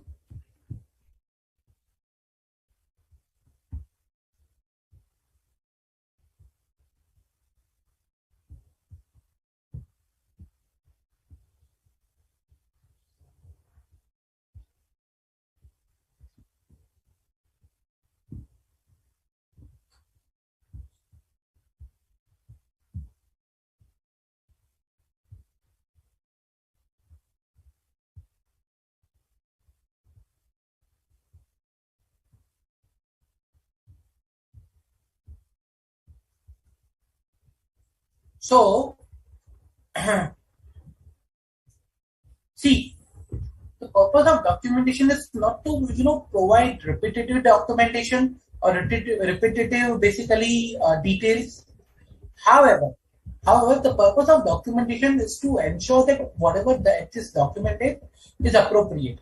Okay, and that is made available on a timely basis. So, for example, in this case, when we have already signed the engagement letter, it is not necessary that you include another documentation, just to provide the details of the terms of engagement, because engagement letter will already contain your terms of engagement. Okay, so that is not necessary that you should have another documentation that in the place. Okay, so basically, once you have signed the engagement letter, that engagement letter is sufficient to provide the terms of engagement, and you are agreed with the terms of engagement. Okay, there is no need to separately document the terms of engagement again, other than the which are mentioned in the engagement letter. Number two, thought process behind defining the terms of engagement. Now, thought process behind defining the terms of engagement is your engagement letter should be in compliance with the standard. Now, your thought process, if there is some additional modification, if there is some additional detail which was not there earlier, or some modified terms are there, then it might be required to provide the thought process behind documenting the terms. However, if there is no change, if there is standard terms and conditions, then there is no requirement to again document those things which is already in compliance with the law. So your documentation is in compliance with the law, is compliance with the assay, and hence I don't in that case it is not required again to document the thought process. Again, it is not required to document the terms again, because it's already there at the part of engagement letter. Okay, so in the current case, audit team is required to maintain document for each phase of audit, including agreeing the terms to your conclusion. However, as the terms of the engagement are standard, there is no modification in them, then there is no need to document the thought process behind defining the terms of audit engagement. Okay, so the correct option will be second option.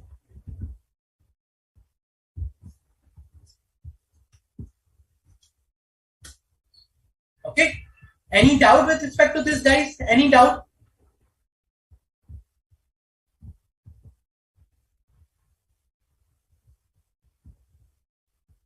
Any doubt, guys, with respect to this question?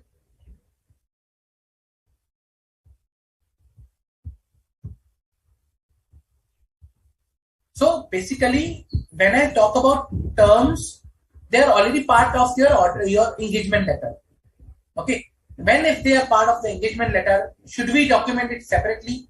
Answer is no, because you already have documented it. That's the engagement letter. Okay, so no need to document again once you already documented in the engagement letter. Okay. So now let's move to the next topic for today. That was Essay 220. Quality control for an audit of financial statement. Now what this essay talks about? First, we'll understand from the title itself. Okay, it talks about quality control. So the first focus I'll pay on to the term of quality control. Okay, it talks about maintaining the quality during the audit of a financial statement. And how will you maintain the quality? How will you maintain the quality? So let us see what this standard says. Okay. Generally, when I talk about quality, the firm, the audit firm has an obligation to maintain a system of quality, or maintain a system which ensures that the quality is provided and maintained during the audit of financial statement. Now, how to maintain that quality? So to maintain the quality, the firm should ensure that, okay, they should comply with the professional standards first of all, because professional standards ensure that you maintain the quality. Number two, the reports which are issued, they should be in compliance with the laws and regulations. Okay, are appropriate in the circumstance. So these things should be there to maintain, the quality. Okay. Now, let us see the requirements of the particular essay. So scope, we understood the responsibility of the auditor. The scope is the responsibility of the auditor regarding the quality control procedures for an audit of financial statement. It also addresses the responsibility of the engagement quality control reviewer. So responsibility of the auditor regarding the quality control procedures and the responsibility of the engagement quality control reviewer. Remember, we discussed in SQC1 regarding the quality control. It is on the same line, but it is related to the audit of a financial statement. Okay. So, what is the basically objective over here that we are looking into? To implement the quality control procedures at the engagement level, to provide the reasonable assurance that the audit complies with the professional standards, regulatory and legal requirements. Auditor report issued is appropriate in the circumstance. Now, see, the important point is to provide a reasonable assurance. To provide a reasonable assurance. Now, who needs to provide a reasonable assurance? To whom and for what? Let us write it here. I'll write it here.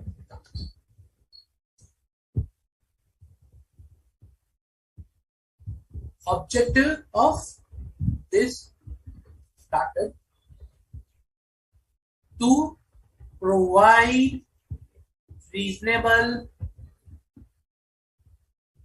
assurance. Now, first question. To whom? By whom? About what? So, the objective of this standard is to provide reasonable assurance. Now, when I say reasonable assurance, so the question comes is reasonable assurance to whom, reasonable assurance by whom, and reasonable assurance about what thing. So, first let's discuss about what. So, reasonable assurance regarding that the firm has established, firm has established and maintained system of quality control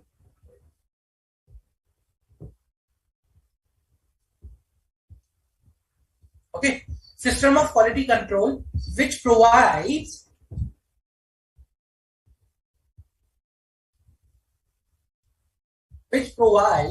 that firm and its personnel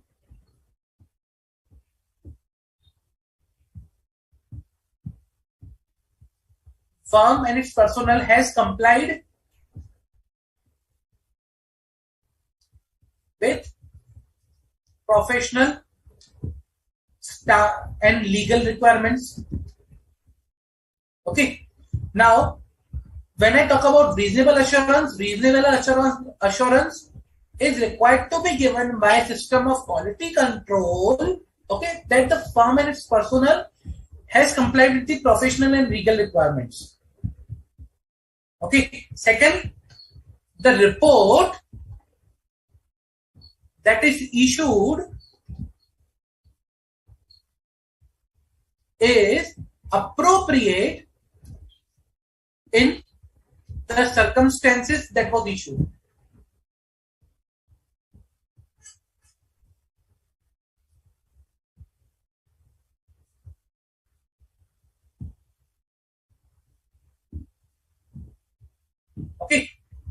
So the maintain a system of quality control.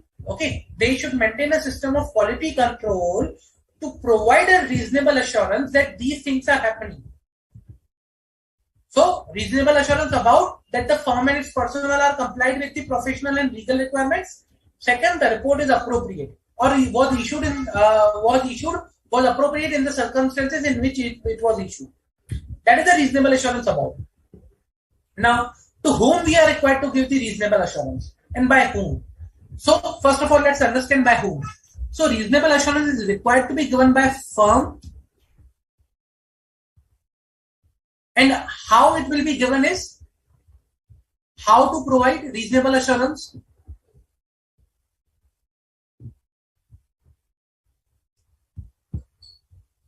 By this way.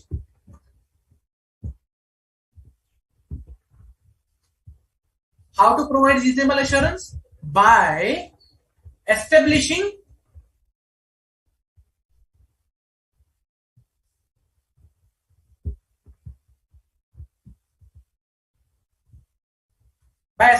and maintaining a system of quality control which ensures this particular thing.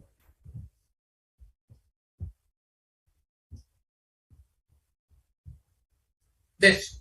Okay. So about what and how to provide, that is there. Okay. By whom? By firm. Firm is required to provide this particular reasonable assurance. Okay. Now to whom?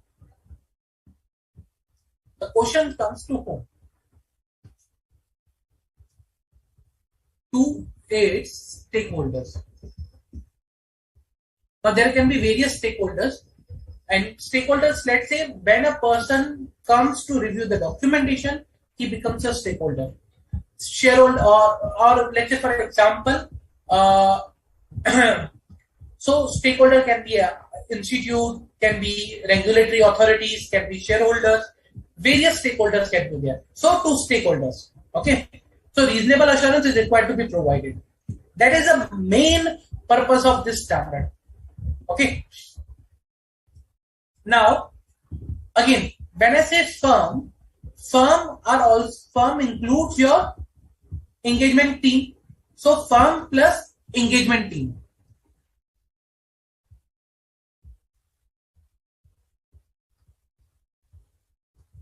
So engagement team is required to implement system of quality control that are applicable to that particular audit engagement. So both firm will include whole wide and engagement team will implement that at the engagement level. Clear?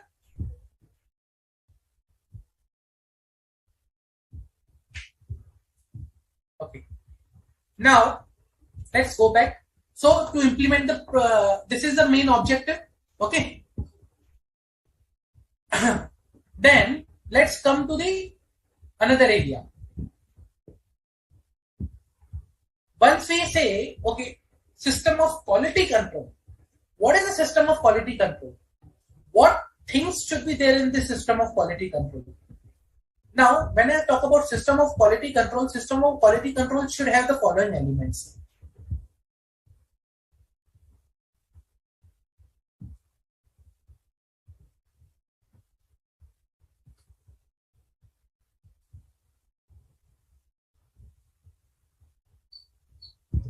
Okay, system of quality control should address the following. Should address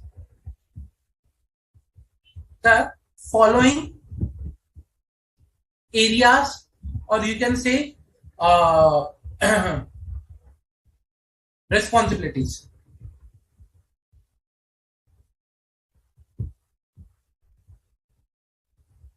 Okay, so system of quality control should address the following areas or the responsibilities, you can say. Okay. Now, what are these responsibilities or the areas that we are talking about? Is first,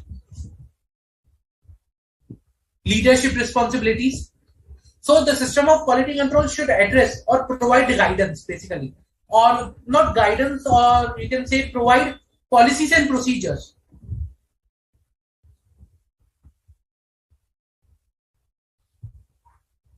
Okay, regarding the following areas. One is the leadership. So what should be the leadership responsibilities of firm and the auditor?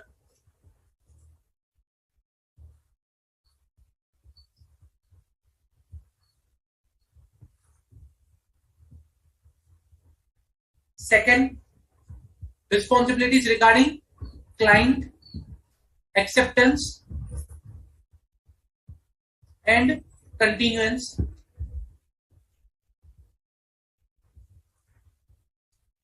Okay. Third, engagement performance, responsibility regarding engagement performance or how to perform engagement.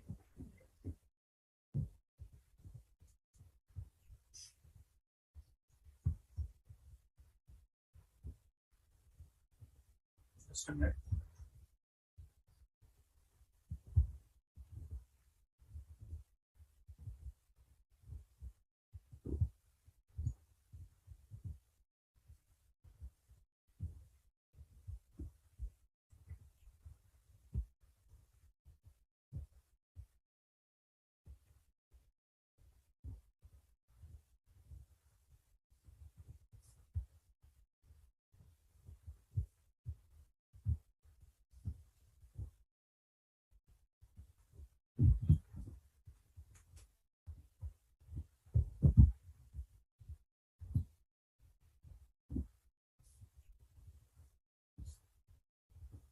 Okay. There are a few more we'll see in a while. Let's first understand these three. System of quality control. Now should address or provide policies and procedures regarding leadership responsibility. What leadership responsibility? Okay. So the leadership responsibility says that, okay, the engagement partner shall take leadership responsibilities for overall audit quality of or overall quality of audit. It is a responsibility of the engagement partner to take the overall quality responsibility for an audit. He should remain alert for the evidence of non-compliance with ethical requirements by the engagement team member, and in case non-compliance shall take appropriately. Okay, shall take appropriate action.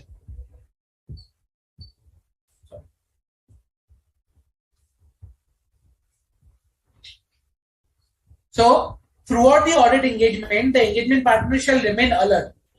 Okay, and shall make inquiries necessary for the purpose of audit and to gather the evidence about the non-compliance with relevant to ethical requirements by members of the engagement team members.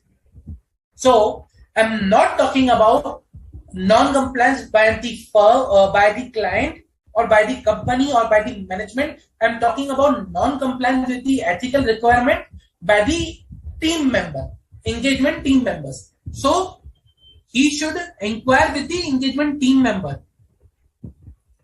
that then his team, his own team, is compliant with the ethical requirements or not. Then, if any matters come to the engagement partner's attentions that the firm system of quality control or through any other way, okay, that the team has not complied with the relevant ethical standard, then the engagement partner, in consultation with others, okay, there should be someone other in the team, shall determine the appropriate action. So if any non-compliance has come to the notice of the engagement partner, then engagement partner shall take the appropriate action. That is the responsibility of the engagement partner, and that should be there to establish a system of quality control. And engagement partner shall form a conclusion on compliance with the independence requirement that apply to the audit engagement.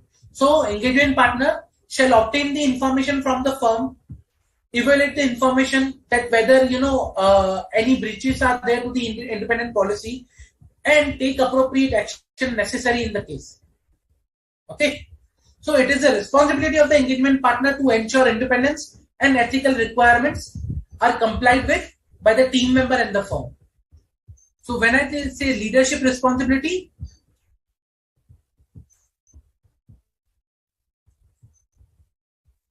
the policies and procedures should establish that the engagement partner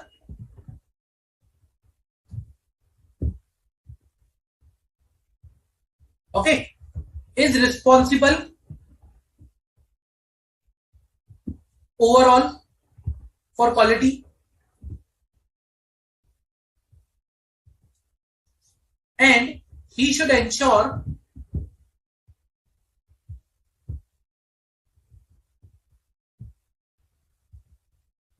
ethical requirement. He should ensure compliance with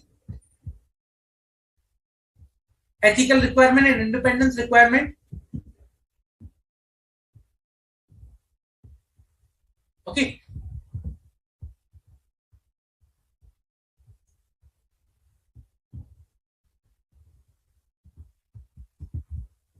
He should ensure compliance of his team members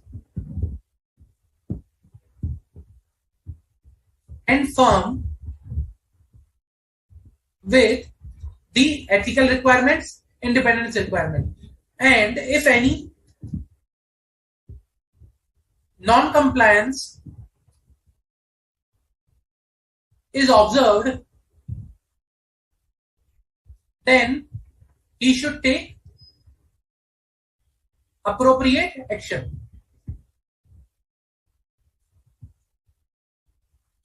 Okay, so that are the responsibilities, leadership responsibility an engagement partner should have. Okay, and once he will have these responsibilities, once these responsibilities are ensured or established within the firm, then we can say, okay, the system of quality control with respect to the leadership responsibility is working appropriately. Clear? Any doubt?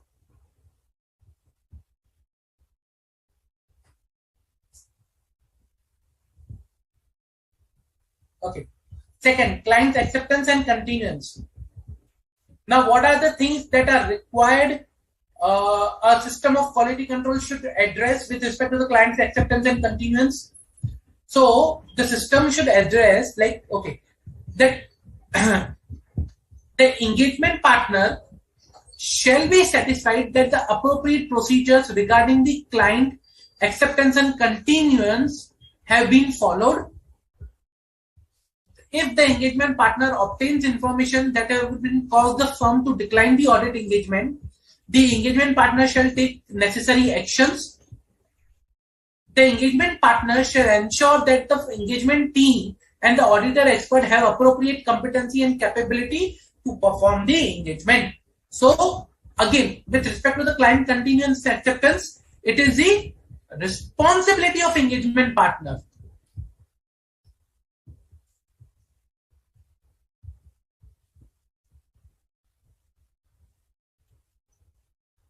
to ensure client acceptance and continuance procedures are performed. Okay. Client acceptance and continuance procedures are performed. Team have appropriate competence and capability to perform the audit engagement and enable auditors report that is to be circumstances appropriate in that circumstances. Okay, that is the requirement with respect to the client acceptance and continuance. Engagement performance. What are the engagement performance requirement? Engagement performance requirement says that the engagement partner shall take responsibility for the direction, supervision, and performance of audit engagement and the appropriateness of the audit report.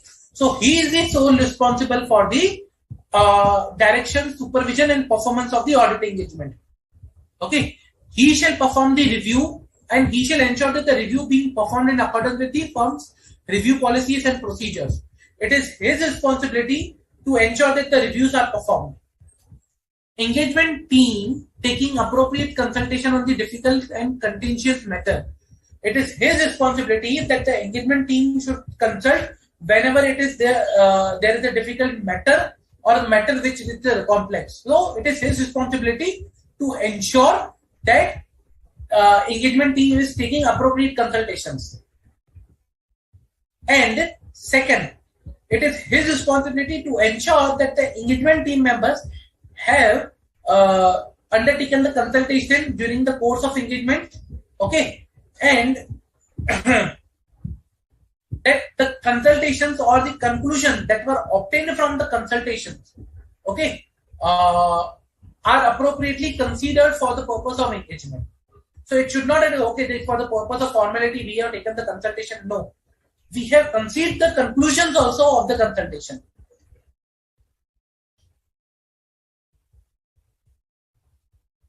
Okay. So, with respect to the engagement performance, again, responsibility of engagement partner for the direction, supervision, and performance of audit.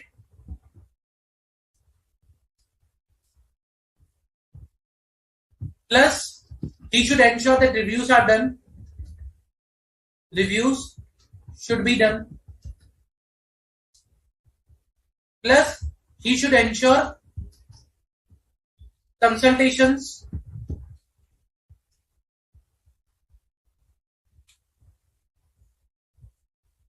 are are done by engagement team.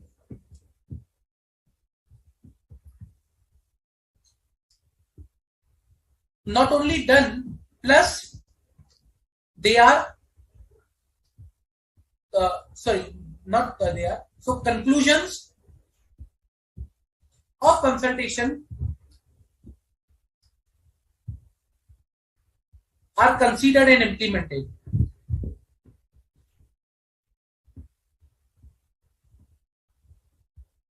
Okay, so the conclusions of the consultation are considered and implemented also. So these are the requirements with respect to the engagement performance. Clear? Any doubt?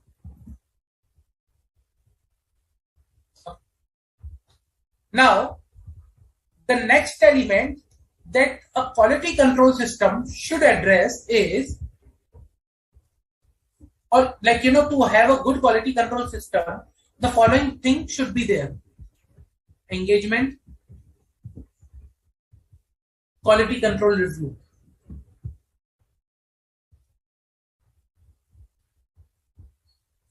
What is engagement quality control review?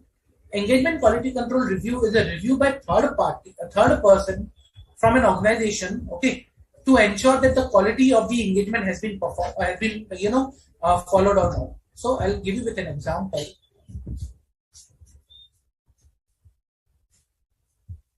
So these are the elements or areas which a good quality control system should address or should establish. And one of the areas is engagement quality control review. So under engagement quality control review, okay, it becomes the duty of the engagement partner. Now, at least this is necessary for two type of engagement. One, audit of financial statement of listed entities, and other engagement which entity considers this to be appropriate. Okay, so engagement partner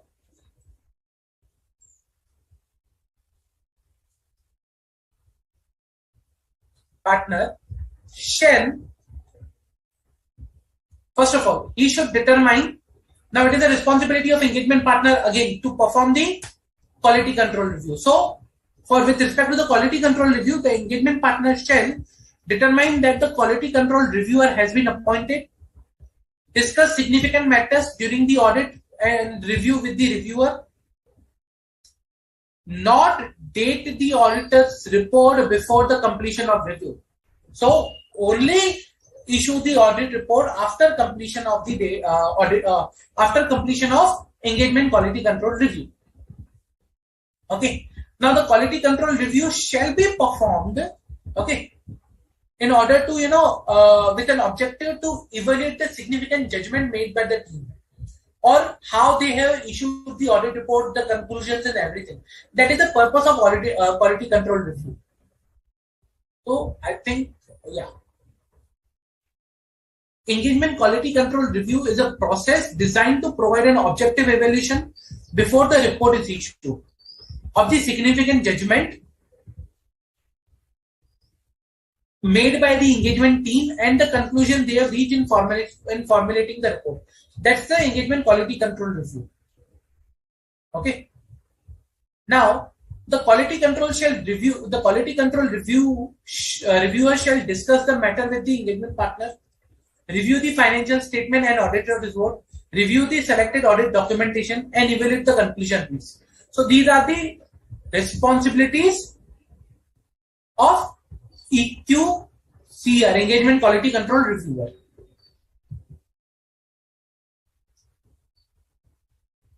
Okay.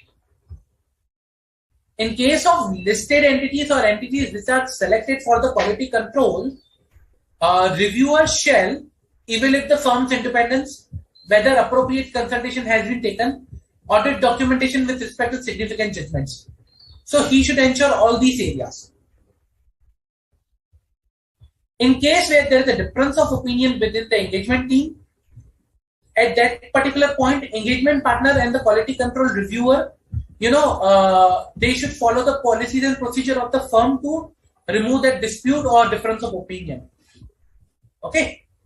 So, with respect to the quality control review, responsibility of engagement partner,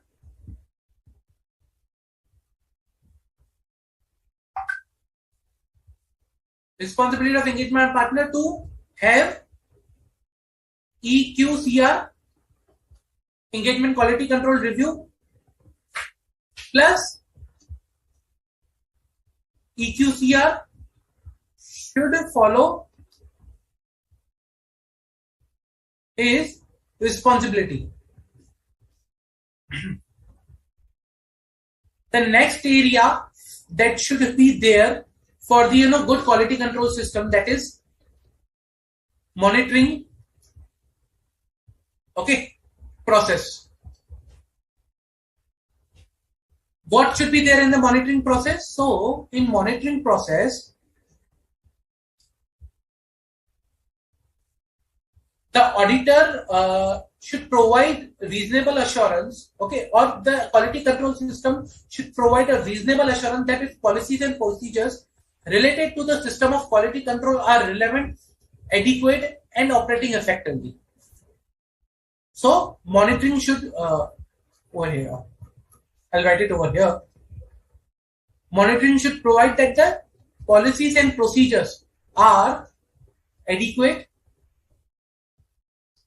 effective, and relevant.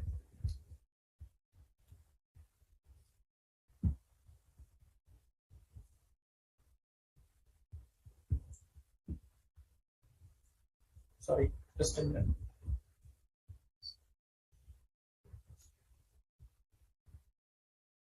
So when I talk about monitoring process means that there should be a monitoring process within the organization or within the firm that should ensure that the policies and procedures of engagement quality control review or of all the other areas that we have discussed till now, engagement performance, client acceptance and continuance, these policies procedures are adequate, operating effectively.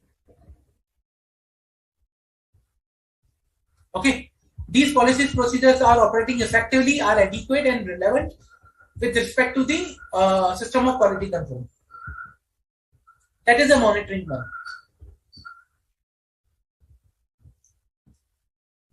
So in this case, along with this, there is a documentation requirement also.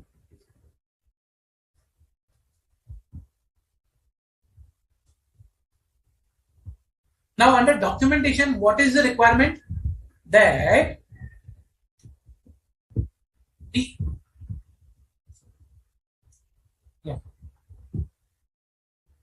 the auditor shall document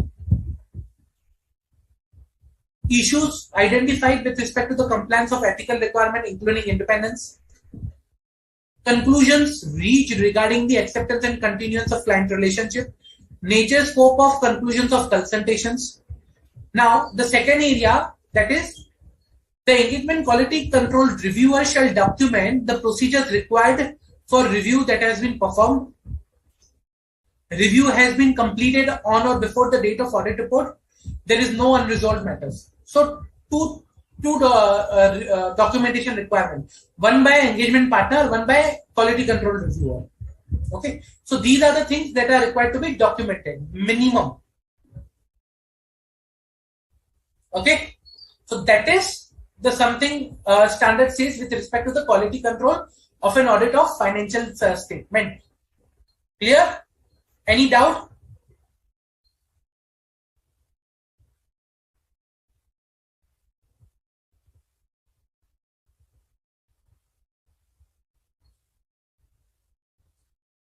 No?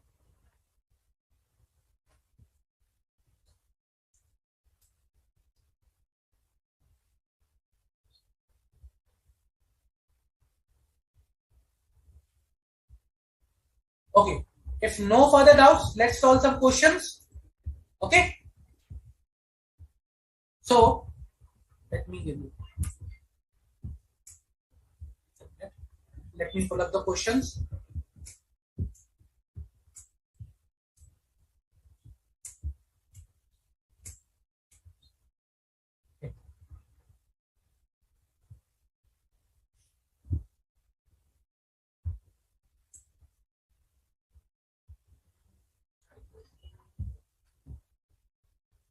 DA and Associates, a firm of chartered accountants, have been operating for last 10 years. It's having offices at multiple locations across India. The firm has a staff of around 50% with 5 partners. The firm has been offering assurance and advisory service and tax advisory service to its various clients. The major of the firm is a tax advisory. The audit partners also discussed that the firm needs to work significantly to improve the quality of the service they offer, and that would also help them to grow its business. Considering this objective, the firm started training program for the staff, which were made mandatory to attend. Okay.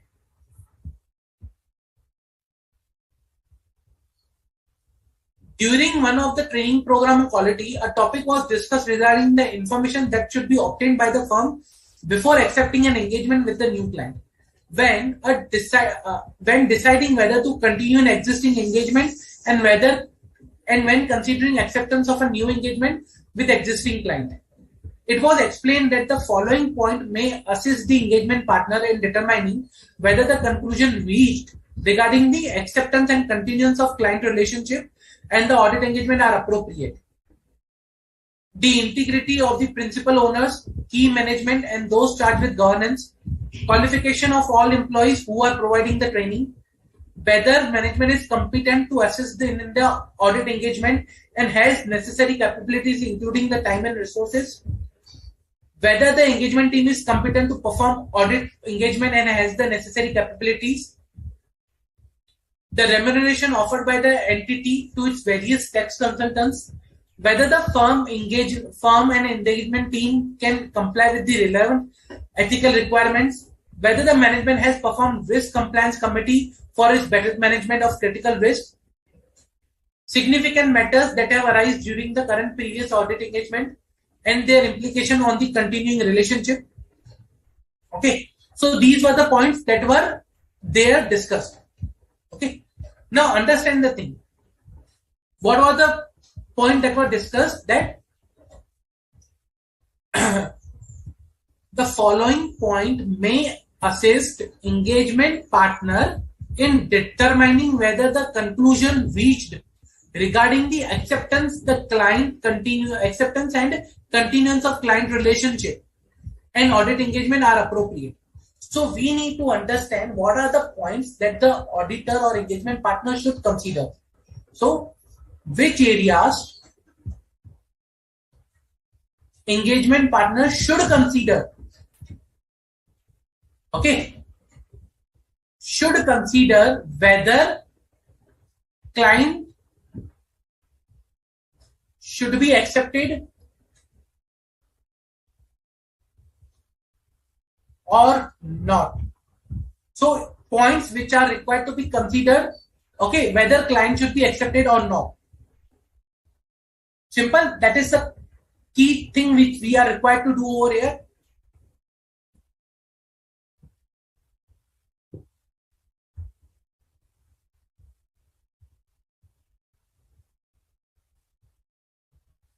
Okay, let us understand one by one.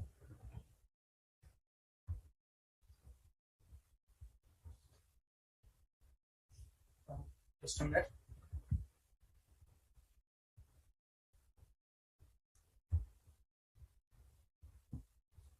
Okay.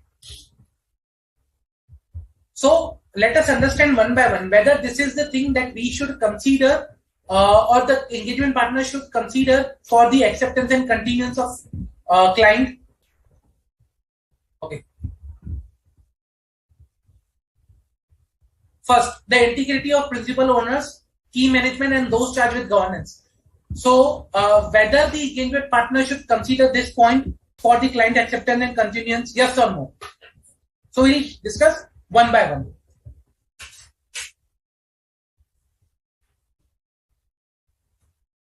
Whether engagement partner should consider this point number 1 or not for the client acceptance and continuance.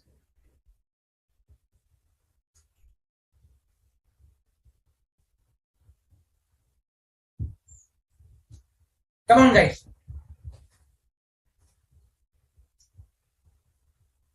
Yes. Correct. So, answer is yes. He should consider. Number 2, qualification of all employees of the training program. So, qualification of all the employees of who are providing the training.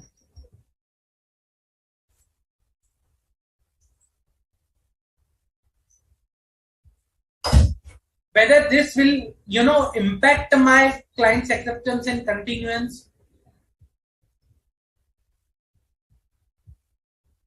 Second number point, whether this will impact the qualification of employees who are providing the training. Point number 2, whether this will impact my client continuance and acceptance.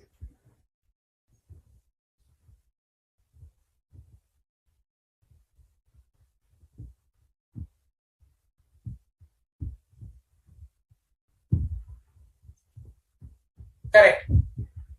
Correct, Babita.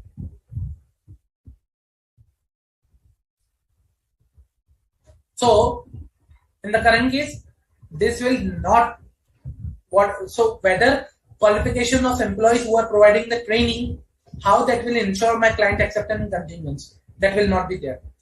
Whether the management is competent to assist the audit engagement and has the necessary capabilities including the time and resources, will this be required or will this impact my client acceptance and continuance?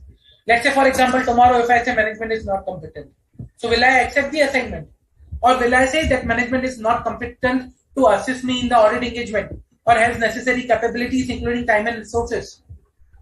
Will this impact my client acceptance and continuance?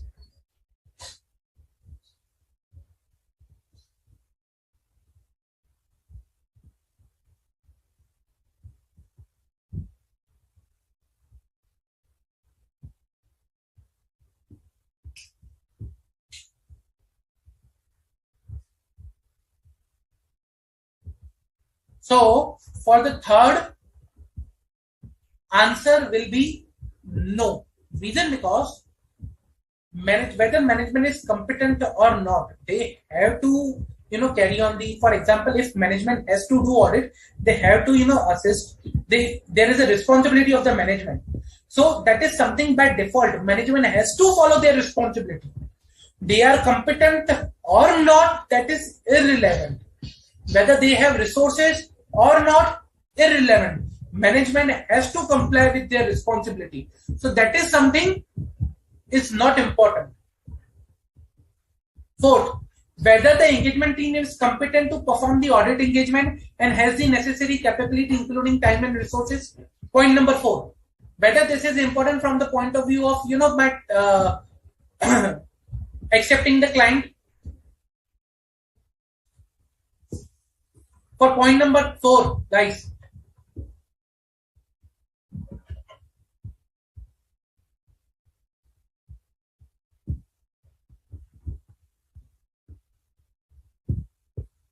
correct, Himanshi. So for the point number 4, yes, this is important. Whether I am capable or not to do the audit, it is necessary, and I should evaluate whether before start of the audit. Whether management is capable to assist me or not, irrelevant. It is their responsibility. Once I take the engagement, once they sign the engagement letter, it is their responsibility to assist. Now today someone might question that, okay, when we identify management is not able to competent to assist, then why we should take the audit engagement? Okay, when management is not having capabilities or time and resources, then why we should take the audit engagement?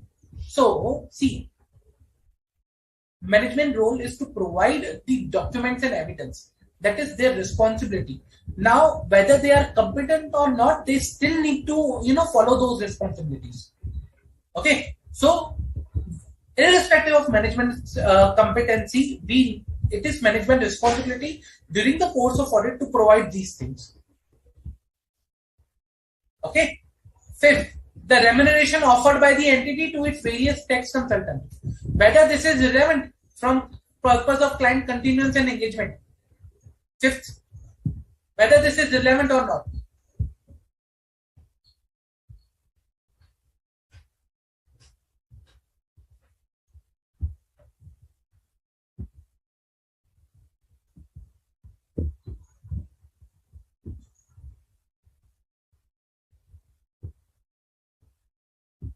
So, yes, correct, Himanshi. So, it will be no, this is not relevant. What amount of remuneration is being paid to various tax consultants doesn't matter to me. It's not relevant to me. So, whatever the amount they are paying it to the tax consultant based on their scope of work doesn't matter. Point number 6. Whether the firm and engagement team can comply with the relevant ethical requirements. Relevant or not? Correct, Jay. So whether the firm and engagement team can comply with the relevant ethical requirement. Relevant or not relevant?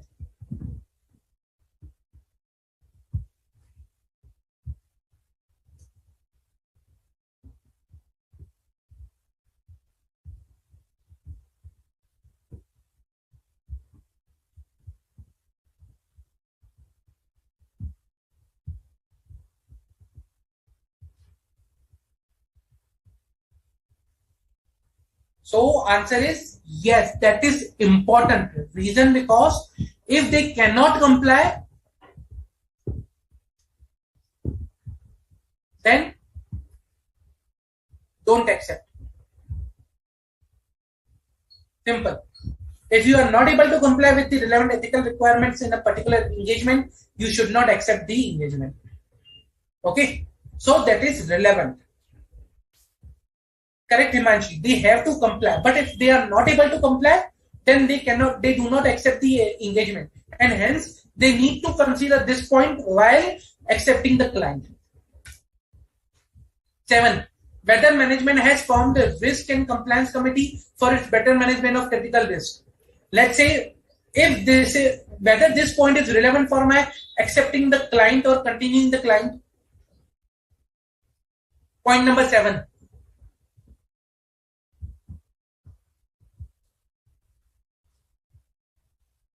Whether this particular point number 7 is relevant.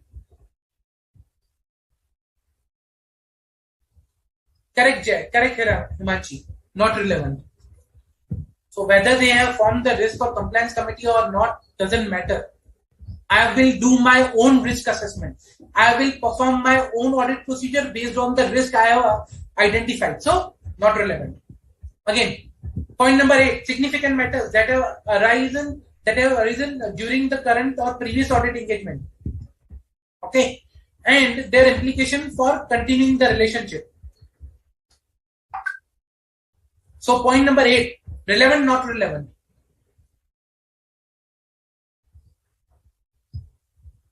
Correct. Correct, Jay. Correct, Himachi. It's relevant because these are the matters that will impact the relationship of the client acceptance and continuance. So this is relevant. So by this way, we can identify which are the areas which are relevant and not relevant with respect to the client continuance, client acceptance and continuance. Clear? Any doubt?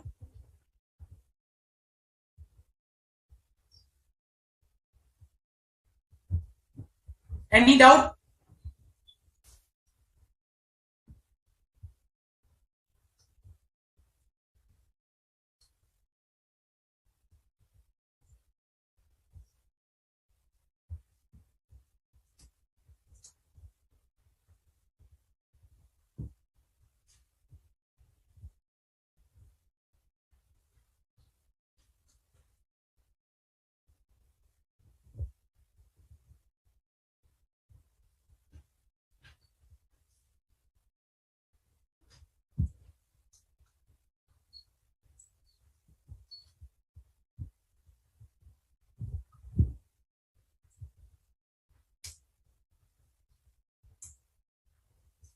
Any doubt, guys, with respect to this?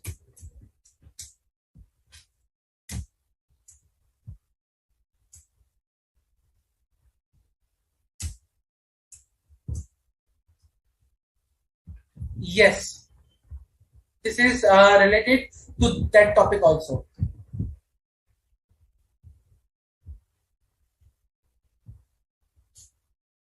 No, usually on an engagement, you have a different manager and different partner.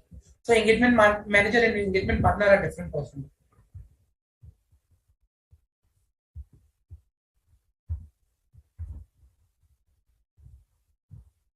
Okay. So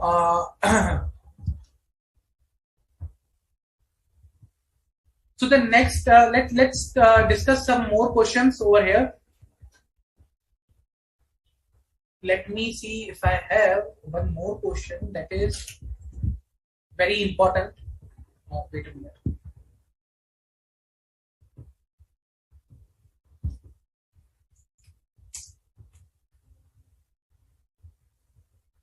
So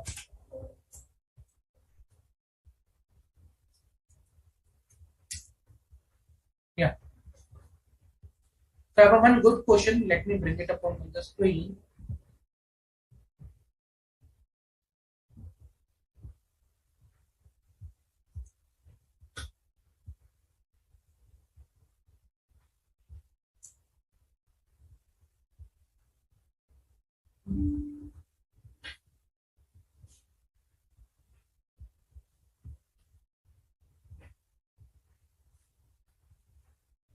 During the audit of Mahavir Limited, a listed company, okay, engagement partner completed his reviews and ensured compliance with the independence requirement that apply to the audit engagement. The engagement files were also reviewed by the engagement quality control reviewer, except the independent assessment documentation. Engagement partner was of the view that the matter related to the independence assessment are responsibility of the engagement partner, okay, and not engagement quality control reviewer.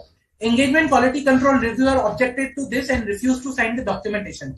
Please advise as per SA 220. So you need to advise whether engagement quality control reviewer is required to look into this documentation or it's a sole responsibility of the engagement partner.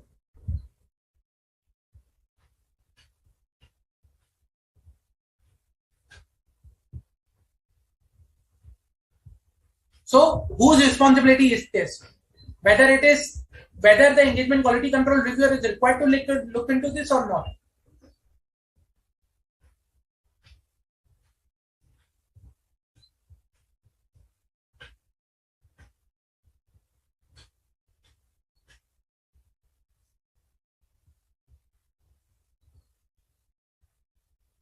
Come on, guys. Pretty easy.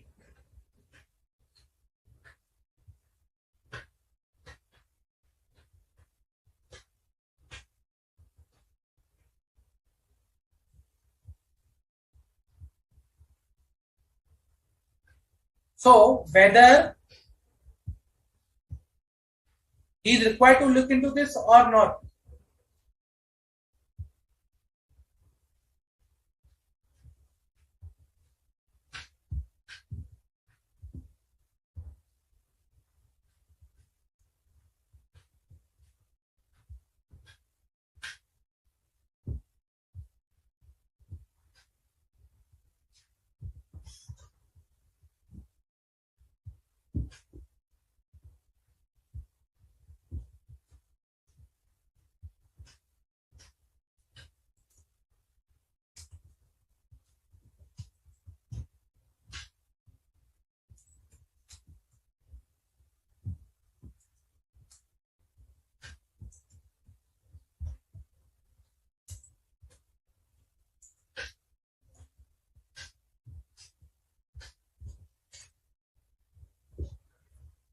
Come on, guys. Pretty easy. Whether he is required to look into this or not. So, as per SA 220, what we discussed, let's go back to that particular topic. So, we talked about the leadership requirement. Okay, leadership requirement ensures that engagement partner shall ensure the compliance with independence requirement. It's the independence requirement that engagement partner is required to comply with. It is his responsibility. Plus, we also saw responsibility of EQCR, that in listed entities, evaluation of firm's independence, the reviewer is also required to consider the independence of firms, independent of requirements are complied with or not. So it is the responsibility of the engagement partner to form a conclusion on the compliance of the independence requirement that apply to the audit engagement. Okay, but when I talk about engagement quality control reviewer, so for the audits of financial statement of listed entities, engagement quality control reviewer on performing an engagement quality control review should also ensure that the team has appropriately evaluated the independence in relation to the audit engagement. So,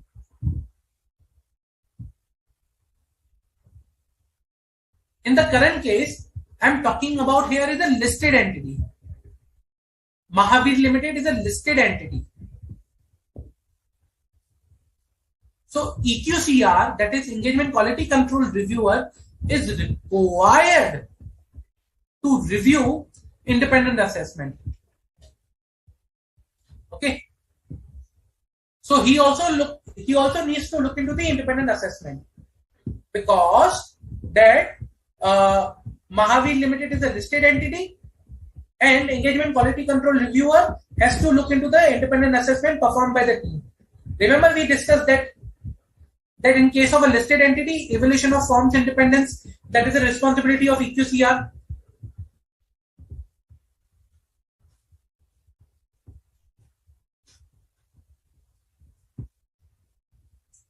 And engagement partner's responsibility to ensure the compliance with the independence requirement. So it will be responsibility of both. Clear? So engagement partner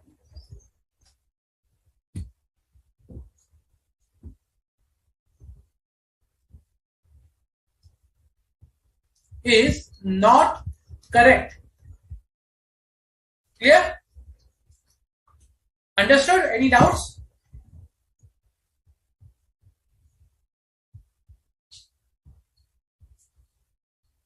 Okay. So now second thing comes is how you need to answer this question in exam. Okay. You know the answer. Now the second point that I will be discussing is how you need to answer.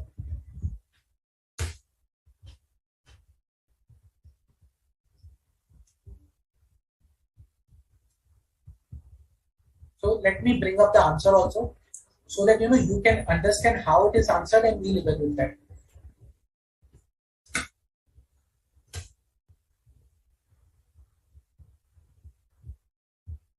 Okay. So when you are answering a particular question, what you need to ensure is, first of all, you understand the requirement. What is the requirement over here? Engagement quality control reviewer objected to this and refused to sign the documentation. Please advise as per SA 220. So first of all, when you are starting your question, you need to advise as per SA 20. So you need to refer to the SA 220. See, as per SA 220, engagement partner shall form a conclusion on the compliance with the independence requirement that apply to the audit engagement. So first of all, explain the responsibility of the engagement partner. Why? Because engagement partner was a prime person who objected over here. Engagement partner was of the view that the matter related to an independent assessment are responsibility of the engagement partner. So he is a prime person who objected this. So provide his responsibility first. His responsibility is to obtain relevant information, evaluate information, and take appropriate action. So engagement partner shall take responsibility for review being performed in accordance with the reviews and policies. Now, second was that engagement quality control reviewer is not required. That was a contention of the engagement partner. You need to quote appropriate provision of the appropriate paragraph of the SA 220. That is, as per SA 220, quality control for an audit of financial statement, the audit of financial statement of listed entities engagement quality control reviewer on performing an engagement quality control review shall also consider engagement team's evaluation of the firm's independence in relation to the audit engagement. In the given case, engagement partner is not right. The independence assessment documentation should also be given to the engagement quality control reviewer for this review. So this is how you are required to answer. First, engagement partner's responsibility, provision, SA 220, and then conclusion. Clear? Any doubt?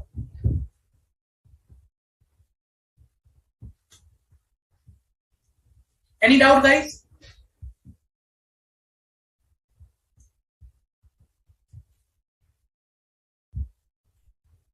No? Okay.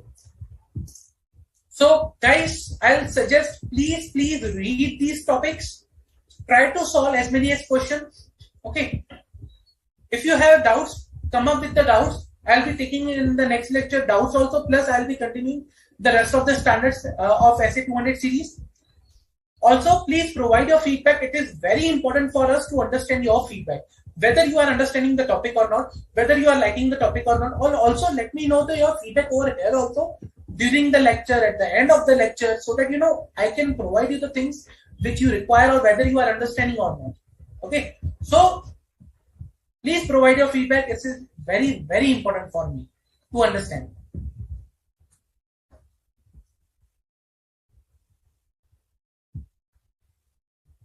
Okay. Thank you guys. Thank you for your time. Thank you for your participation. Study well, solve the further questions on this, read at home. I'll see you in the next lecture. Take care. Bye. Thank you.